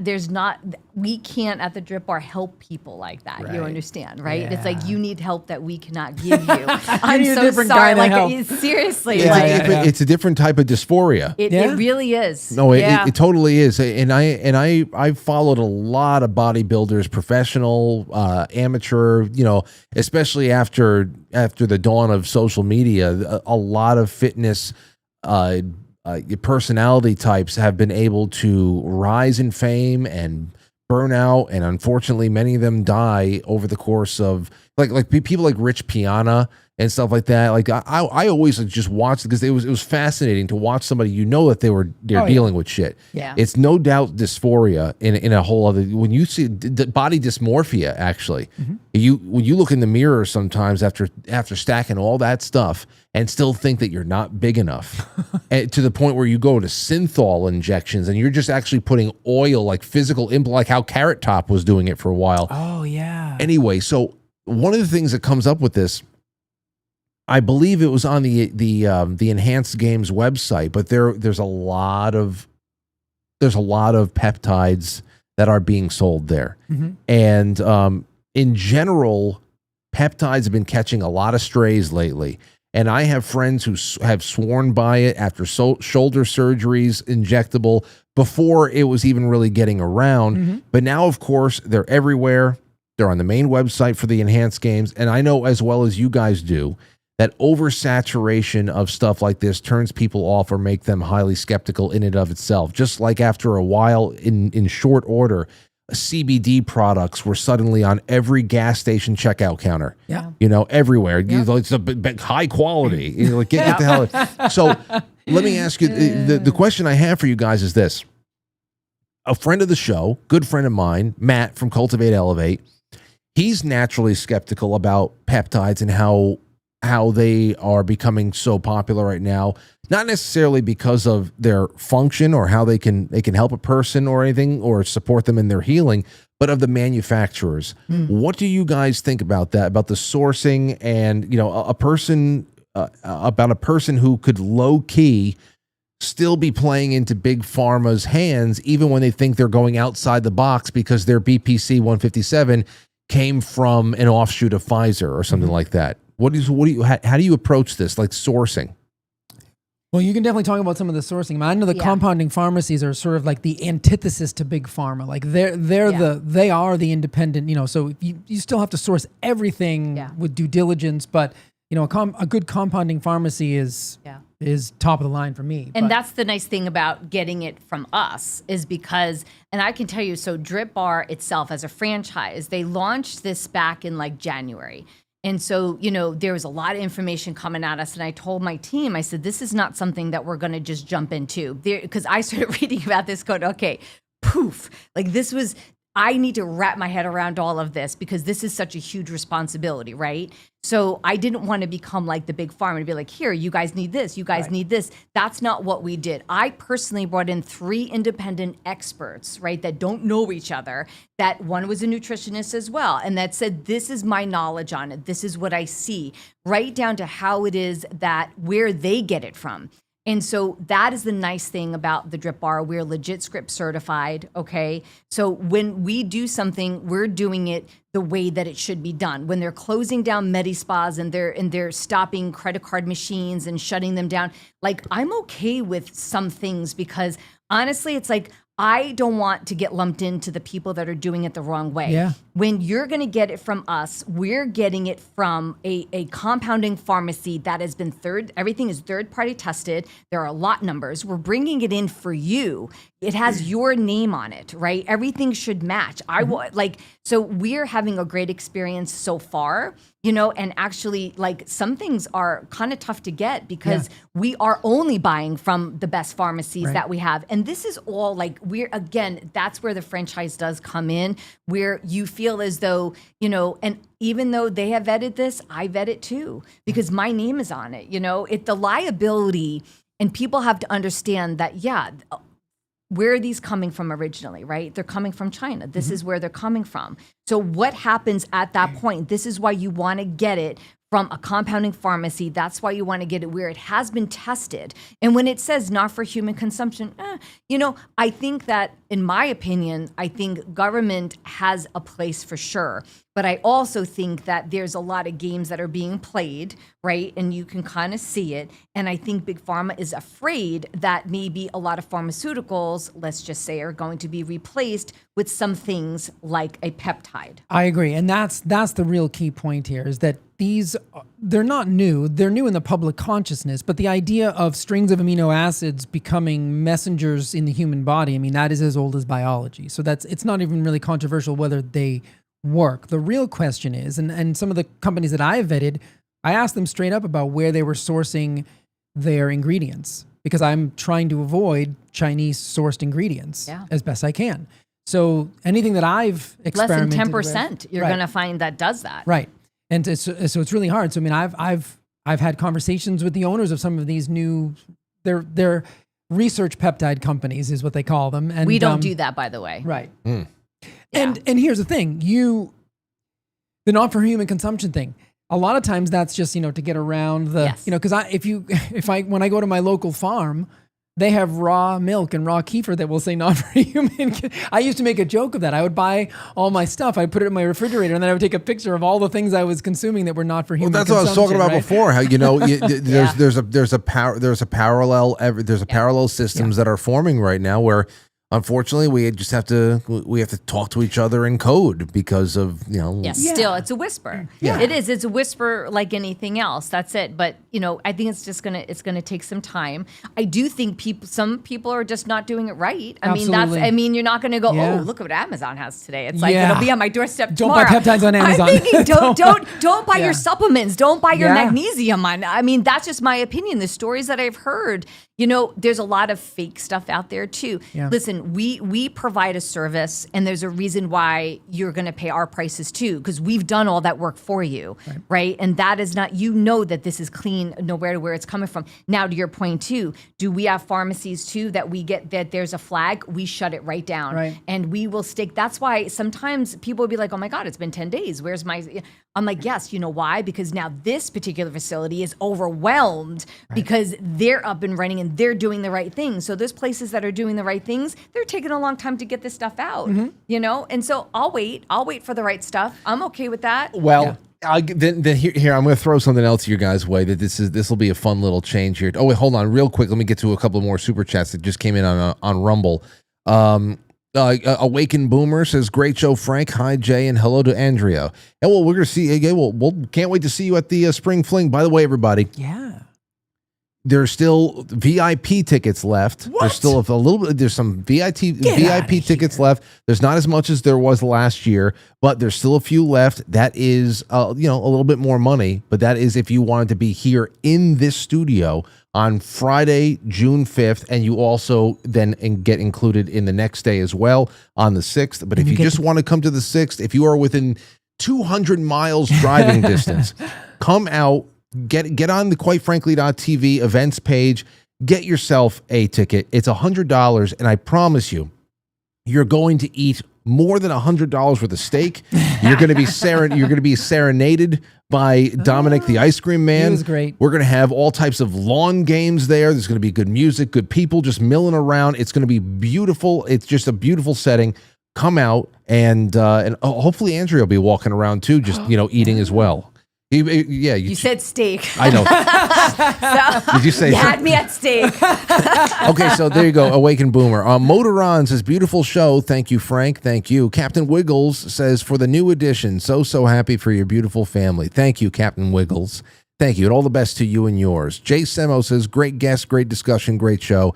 Frank, you're the best. Thanks. Well, thank you, Jay Semo. That's wonderful. And over on Pilled, we got really great messages coming through we'll get to in a second. But first, I wanted to show you guys this. We're talking about ingredients. We're talking about compounding pharmacies.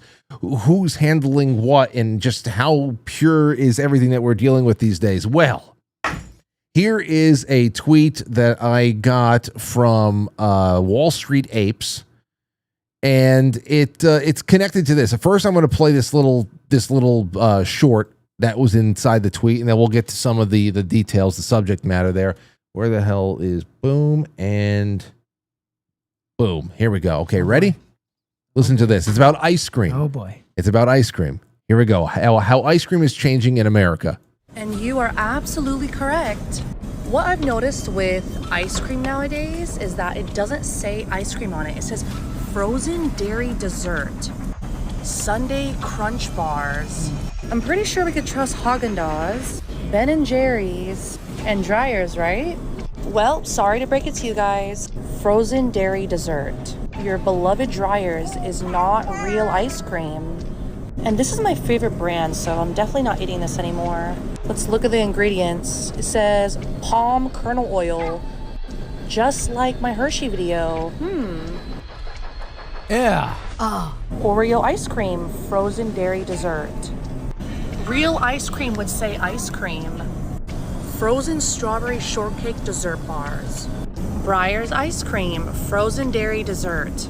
Dude, everything in America is just poison. Like, this just turns me off and not want to eat anything anymore. So what it comes down to is this is what Wall Street apes put out there. Ice cream aisle has changed in America. Nearly the entire aisle has changed their labels to no longer say ice cream and instead frozen dairy dessert. Even the most popular ice cream we've been trained to think is good has now changed labels. This is due to FDA regulations on what can be legally called ice cream. FDA legal definition of ice cream must meet 3 minimum standards: at least 10% milk fat from real cream or dairy, minimum levels of total milk solids, no more than 100% overrun, that's air whipped into the mix, more air equals lighter, cheaper products, and then minimum weight per gallon, at least 4.5 pounds. If a product falls short on fat, solids, or has too much air, vegetable oils, or more stabilizers or gums, it cannot legally be called ice cream. It must be labeled something else, most commonly frozen dairy dessert. Wow. So be on the lookout for this. Not everyone's sold out, they said. Haagen-Dazs, which, listen, I love Haagen-Dazs. I think Haagen-Dazs, I know. Of course, it's a processed food. Of course it tastes great. But the Haagen-Dazs strawberry in particular is just cream. I forgot, maybe it was cream, sugar, and strawberries. Yeah, I mean, all the other ones you'll find a lot of shit in the more. Well, listen, the Haagen-Dazs Rocky Road is nuts. Anyway, these are still be legally called ice cream. Ben and Jerry's, but they're commies, so to hell with them. Yeah. Bluebell. Jenny's Splendid. I don't know what that is. I've never heard of that. Yeah. Anyway, so just be on the lookout for that. We're talking a lot about ingredients and purity tonight. So frozen dairy dessert is probably something you never even paid mind to when it stared you in the face. Though that's. I mean, you can get a really inexpensive ice cream maker and just do it yourself with a few ingredients, and you can make any flavor you want. It doesn't take very long to make. It's such a great investment. I mean, I think like a cheap one is like $49. You can get an ice cream maker and go to town. Then you can add protein to it if you want to get a little extra protein. I know we're all too obsessed with protein, but you get a little protein in your ice cream.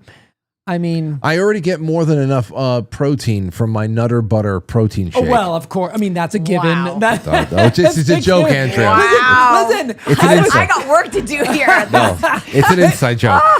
I was at Frank. I never sent you the picture. I was at Target looking for something completely different, and I wandered down like the protein aisle, and I saw a vast wasteland of Ghost protein powders. I got to send you the picture. So it just made me laugh so hard because I never noticed it before until we did that episode, and then I was like, oh my God, they're everywhere. I know. It's bad. Listen, yeah, I know. But that's what I'm talking about. That's what I'm talking about, where something gets co-opted. This whole, the consumers are looking for protein. They're becoming more protein conscious. Let's give them processed shit. Well, it's marketing too. Yeah. Right? Talk about not for human consumption. I mean, seriously, and so the marketing part of it, and that's the tricky part for consumers, right? Everyday people that they're just like, well, it looks like ice cream, but it's not, right? And so in general, I like that idea of making it yourself, but it is not as convenient for folks, right? So even a lot of people too, when you go out to dinner, right? You're talking seed oils, that this is going to affect you in such a way, and so, but the protein, that you were just talking about too, it's like, I live with 2 boys. If I hear the word protein, they eat half a cow. Like, this is like, we cannot have more protein in our house. But I will tell you, even like, I run around all day and I rather drink, in a sense, my calories, my protein, because it's hard to get it down. But I also am fearful in a sense because I also can't read these words. And I don't know if I'm doing something good to myself or bad to myself. Right. Is it destroying my gut? Is it repairing my gut? And there's all of these things, the chicken or the egg. I don't know. I'm in this business and I'm confused about food in general. So that's something that I really hope gets better for folks to be able to make good decisions. They intentionally complicate nutrition. I always say this to my clients. Nutrition is incredibly simple. Humans have overcomplicated it intentionally, built an industry on it to confuse you. And some people will say, you know what? F it. I'm just going to eat whatever because, one day, I always hear this, one day eggs are good, one day eggs are bad, one day meat is good, one day meat is bad. I'm just going to eat whatever I want. And I always have to say no. That's never been true. That's the sort of game that's being played to get you to give up and just give in to the processed foods. Nutrition is incredibly simple, and you can boil it down to some simple rules. But like, even if you just think about your grandparents or your great grandparents, if it wasn't a food on the shelf when they were when they were growing up, just stay away from it. That's a pretty good indicator. It's not always it's not foolproof, but I mean. I think I've talked about this on the show before. There was a great biochemist in the early 1900s named E.V. McCollum, and he was part of the research team that discovered vitamin D. Wow. He discovered vitamin A. He would do experiments on animals, and he figured out that there was something present in butter that helped nurture animals into a proper growth pattern, whereas if he gave them things like sunflower oil, they didn't optimally develop. So this is the kind of pioneering work he was doing in the early 1900s. And he said, he coined the term protective foods. It was, I shouldn't be doing this off the top of my head, but it's meat, milk, fish, eggs, leafy green vegetables, and fruit. So I always tell people, if you're at all confused, and I know within those categories you can say, but Jay, what about the appeal on the fruit? And what about I know, but I got to give you at least some kind of framework to work by. Because if you overload yourself with options, this is what I mean about paralysis by analysis, right? Yes, I know you can think of everything to death, but start with that list of protective foods. Start there. Start shopping on the perimeter of the supermarket. Get that stuff first. Then you can continue to refine until eventually... As you learn how to read. Exactly. Yeah. And it is an art to be able to read those gigantic words. It is, but you can get there if you go slowly. So start with that. And thankfully, you don't need to even know how to pronounce them, because just the presence of the long word. Avoid them. Good boy. Just avoid them. This long word was not grown in a garden. Probably. And I mean, and it, again, even with that, like there are some word, sometimes they'll put the actual name of the vitamin there, and then you're like, well, I don't know that word. It's like, okay, well, so again, there are always, gray areas, but in general, just if it grew out of the ground or it roamed the plains, you're probably okay. Start with that. Fruits, vegetables, meat, dairy, quality dairy, then, we'll work from there. If I get somebody that's starting in that position, 9 times out of 10, I'm looking at a healthier human being. Yeah. If that's where they're starting from. Yeah. If you don't know what else to do, just get rid of the Pringles and get those things are not food. The food type things, get rid of all those. Yeah. So, yeah. We got to simplify it somehow. Yes, we do. Somehow. Yes, we do. And everybody, real quick, I just want to make sure everybody knows. First of all, obviously, Jay Gulinello, healthreclamationproject.com. Yes, sir. Go and sign up over there. Just reach out to him. Be a part of that. Learn. You get a lot of great stuff going on over there. Andrea is, this is on Instagram. I tagged her in the story before the show started. That is Drip Bar Rye on Instagram. Of course, the link tree is there. I put the actual website in the description of this episode. So there's more than a few ways to get in touch with Andrea and to make friends and to get resources. And of course, if you're coming to the Spring Fling, I'll make sure that everybody who had purchased a ticket gets there when you have your local guide, which will give you, first of all, Port Rush. I have Jay. I don't know if you saw the post I put up the other day, but 20 pounds of Quite Frankly coffee showed up in my front door. I didn't see that. From Paige in Davenport, Iowa. Our coffee partner in Davenport. She sent over 20 pounds of the coffee. So not only am I giving 15 of those pounds to Port Rush Coffee in Portchester, that is going to be just exclusively brewing this show's coffee all weekend. And we usually have a coffee meetup on Saturday morning. Oh, that was so fun last year, just hanging out at the coffee shop for a couple of hours. Yeah, we'll do that again. But also, I needed 5 pounds of coffee so that I could just brew it here and also at the mansion. So all the coffee is there. That's wonderful. Good. Wonderful. Everything's going well. But anyway, Drip Bar Rye. That's I hope people reach out to you, Andrea. I really do. This was a wonderful talk. I knew it was going to be. Yeah. Thanks for having me. This was great. And they can reach out to me. I do my own social media for the most part, so they can DM, and I'm happy to answer any questions. I'm sure of it, because you can tell when somebody's just passionate and they're just driven by a love of something. So I 100%. And you know what? We have a couple more minutes to go.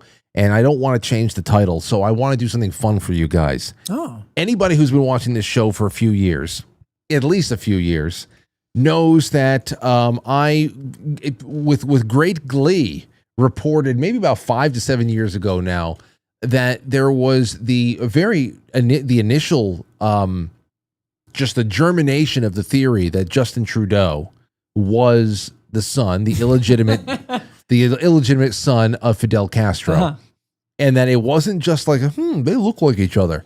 No, it was real. It was based on, I think it was not only based on published works of Donald Trump, but also published works of Geraldo Rivera.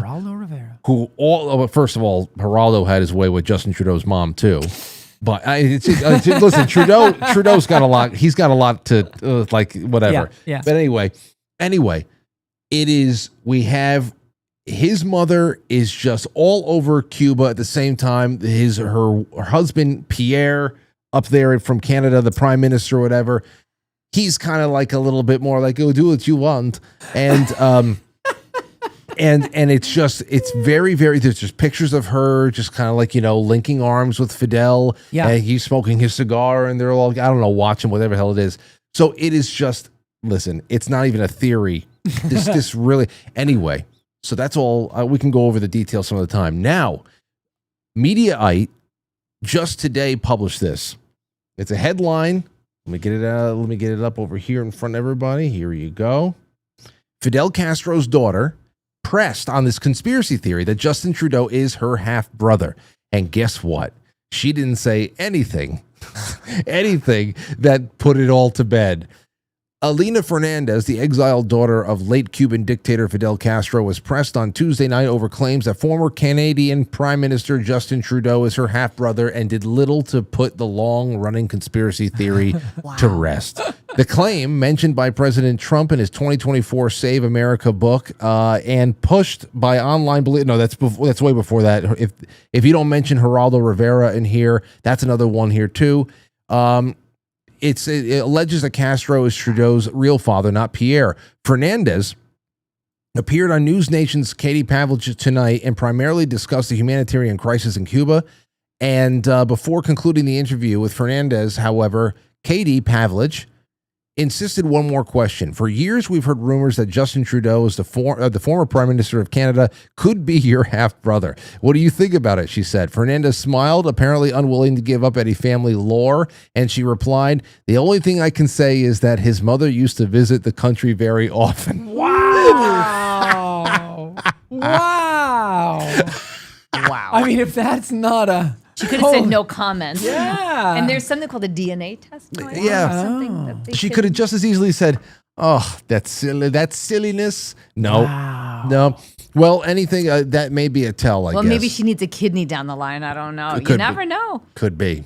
Keep the door open. Could be. Well, if she's exiled from Cuba, at least she's getting some better health care wherever she is. Sure. So, because, Cuba, you have to bring your own bed sheets to the hospital. That's true. Oh, man, I can't. I'm so happy that there was another epilogue that was put on this story. I mean, and I always wondered if so there were rumors, but then do they actually even know? Because I mean, it's certainly possible. I mean, we saw it all the time on the Maury Povich show, right? Everyone's trying to figure out who the I think they know. who the father is. They have to. They have to. I think they know. I mean, they Seriously. certainly could, but I always had that in my mind. I was like, I wonder if they actually know, because there are there's potential possibilities where they wouldn't know. So anyway, and they do look alike. And let me throw one more unrelated thing your way. Both of you guys. I was alone on a show when I was flying solo when I brought this thought up, and I wanted to see what you guys thought. Do you remember a time? I remember traveling along I-95 in the back seat, my mom driving. I'm a young kid. It's the 1990s, and I could sometimes, depending on how far we're driving, count at least a dozen or two abandoned cars on the side of the highway. I used to think that they were free for the taking, that you can just take whatever you want, that they're essentially just nobody wanted them anymore. But do you guys remember abandoned cars just along the highways? I heard you talking about this the other day, and I don't have like a real line of demarcation where once there was and now there's not. I honestly don't have any strong feeling on that. I think it's one of those memory hold Is things. or is it a Mandela effect? No. I think No? it's just that times have changed, and for some reason people don't abandon them anymore. I don't know if it's because of the highway surveillance. It's certainly not. They don't break down less. Andrew, do you remember? I think so. I was in my 20s, so I was probably one of those cars that broke down the side of the road. I never left a vehicle though. Exactly, that's what I'm talking about. I don't know. I had a vision when you were saying that though of the 70s. Like because of the type of cars that were there, it would just overheat. People would just get out, leave it, and they'd hitchhike. They don't do that as much now, I suppose. I don't know. When you were saying that, the vision I had was of the 70s, not the 90s. Man, sorry, I had big hair in the 90s. So there was a lot going on in the 90s. So that's interesting. So the hitchhiking thing could be one reason. What about the advent of something like AAA? Oh, I don't know. You see, that's the thing. It was the reason why it's something that I always remember is because there was just so much of it. It wasn't like, oh man, look at all the people who ran out of gas on the interstate today. They're probably walking into town with a gas canister. It wasn't like that. It was just cars that were clearly there for a while. Like, wow. Okay. Like the grass had grown up around it. That's even less that's even less of a thing for me then. I don't feel like I remember that at all. See, this is like stories about stairways in the woods that lead to nowhere. Yeah. Portals. Wow, interesting. Yeah, I don't know. Okay, so I guess my investigation continues. People here's a couple of people that commented on Linda Rodriguez, who we'll see in about a week and a half.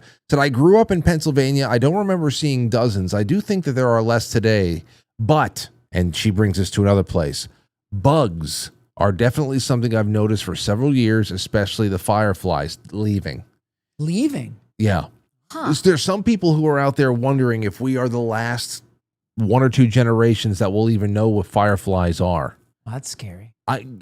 Some years are heavier than others, but I don't know.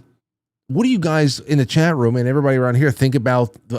I don't know. My backyard is just like mosquito. Yeah, it's never been that's worse. For sure. So I don't know. And now ticks. So that and that.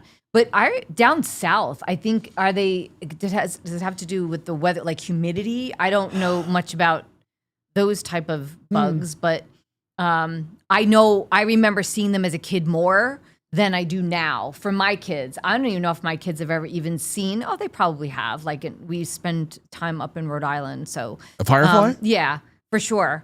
I'm telling you, there's for now, like in my yard now, there's nothing. Well, it usually starts. We usually get a couple of. I mean, like from early June to maybe like the second week in July is usually when, if you're going to see them around here, that's going to be the peak. Oh, I'm watching. Yeah.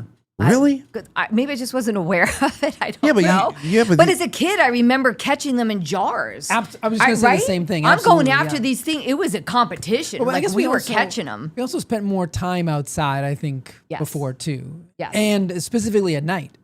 Like now everybody just sits inside and watches television. Yeah. I'm watching the chat room. Some people, let's see here. Shelly 1928 says, I've never seen a firefly. Whoa. Others said That's sad. They have. Shane's never seen a firefly. What? Wow. I wonder if there's going to be fireflies at the mansion on June 6th. There should be. It could. Oh, you guys got to come because we're going to go firefly hunting. Wow. Could be. They can freak you out a little bit too, though. So if you've never seen, like, it can freak you out. It really can. Yeah, that's cool. No, that's something. Let's see here. Okay, well, that's one thing. Well, thank you for that, Linda. What else we said? I thought that they were free. That made me laugh, says Nicole. Chrissy Mayer. Oh, hold on, wait. Chrissy Mayer's boobs says we're weirded out by loss of bug kills on the grills of cars in comparison to 20 or so years ago. Wow. It's practically non-existent. Okay. Some of you may live in buggier parts of the country. You're down in the bayou or something like that, and you have bugs everywhere. I know that some of you, depending on where you are, that there are certain seasons where you have massive hatchings and stuff like that. I understand that, like long riverbeds and shit. Yep. But I will tell you, That has never been more apparent to me than the first time that Lauren and I drove up to Maine in 2018. We drove up there in spring of 2018. We were still just like, cobbling together our honeymoon. And it was a massacre on the grill of the car. Yeah. And we have driven up there 3 times more.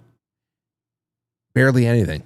So that's in the last 8 years. And it's all the same season too, usually around May, late May for our anniversary. And I have the same marker as you in summer of 2018. I drove out to Montana to attend a conference. And I remember it was like Ace Ventura. At night in Montana, I got there so late that I had to lean out the window to see where I was going because the windshield. And then of course, I made the mistake of putting the windshield wipers on. I was like, that oh no! Smeared everything. That's it. You could look through them, but that smeared it. Well, then Andrea definitely remember. Because I wasn't driving in the 90s, but Andrea definitely has to remember this. Yeah. Because I know my mother had it with her. Especially with her Ford, 1993 Ford Explorer. Yeah. You would buy the bug shields. It was like a little plastic shield that went underneath your hood, and it was like a spoiler for the front of your car. To protect the That's how much it was around, and that was just local driving. Yeah. Huh. Yeah. So I definitely for sure. 2018. Maybe the cars are just more aerodynamic. Maybe. Is that it? I don't know. Because everything was boxier in the 90s. It's true. Huh. Everything's got a slope now. But I drive a 2004 Jeep Wrangler. My car's 22 years old. Yeah, it's as boxy as it gets. It's as old as my youngest son. Oh wow! Oh my gosh! It's got 300,000 miles on it. That's amazing. It's not going to die. Yeah, Wichita in the chat room. I have encountered a palmetto bug. We encountered them in 2006 when me, Anthony, and Mike, we had our first boys road trip down to South Carolina. We just all went down there. We 3. We found palmetto bugs down there. And we were like, what the hell is that? It's a gigantic roach. Wow. Yeah. Anyway, that's all we have. Listen, guys. That note, we're gonna pop over for 15 more short minutes. I want to be respectful of Andrea's time tonight. I brought my pillow, so not mine, just Andrea's. Not mine, just Andrea's. No, if it was just me and Jay, we'd be going for a third hour. Hour 4. We actually done it, but I want to pop over to the flip side because there's some other questions that we can bring up that, like I said before, we can speak a little bit more bluntly on the flip side. It's just for the hell of it. Maybe a little uncensored. That's it. A little bit more uncensored than we can anywhere else. So, ladies and gentlemen, look into the chat room. We're about to wrap up here. I'm going to read. Let me just say thank you to Pilled, and I'll read the actual messages later on. Thank you to Amethyst Cat, Corey J, Silly Boar. Let me see here. Truthful Mama, AC again, Ginster, Flappy, Revolution, Safety Net, Amethyst Cat again, Icebox, Deansy with a fleet, NX17. I'm going to read these on the flip side, and thank you guys so much. I'll see you tomorrow night at 7 o'clock. It's going to be a great one. We've got Isaac Weishaupt coming on, so we're going to be getting into 23andMe and aliens. We're going to be getting into it's going to be a good one tomorrow night, so 7 o'clock. And yes, and again, KetoBrainz.com, pre-order the big bags of Keto Brainz that you guys sold all out of. Thank you for that. It's good. It means that you're enjoying it as much as I am. Use promo code MAY when you for the next couple of days when you pre-order on KetoBrainz.com, and you're getting 20% off instead of 15%. And also you're getting in on this gigantic $600 plus prize package that we're going to be announcing the winner next week once we cross into June. I want the Darth Vader mask. I know. That's a red light therapy mask. That's red light. That's red light. The first thing I honed in on. You get to walk in on the. I'm telling you. and it'll take away your wrinkles too. All right, guys. Have a great night. We'll see you on the other side. Take care. And thank you again, Andrea, for being here. My pleasure. All right, guys. We'll see you soon. Be well. I'll catch you on the flip side.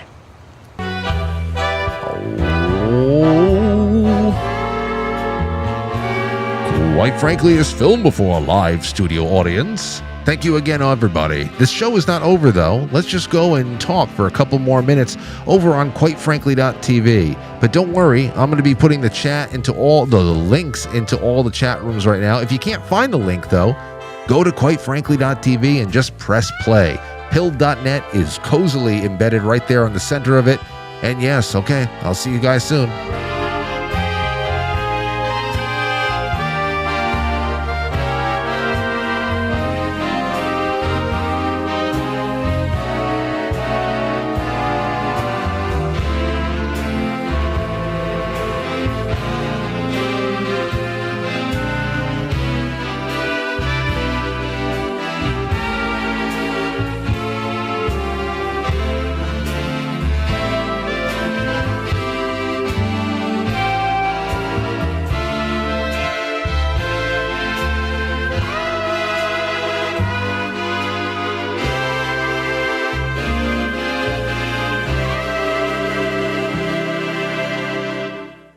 Losing his mind. And I'm reaping all the benefits.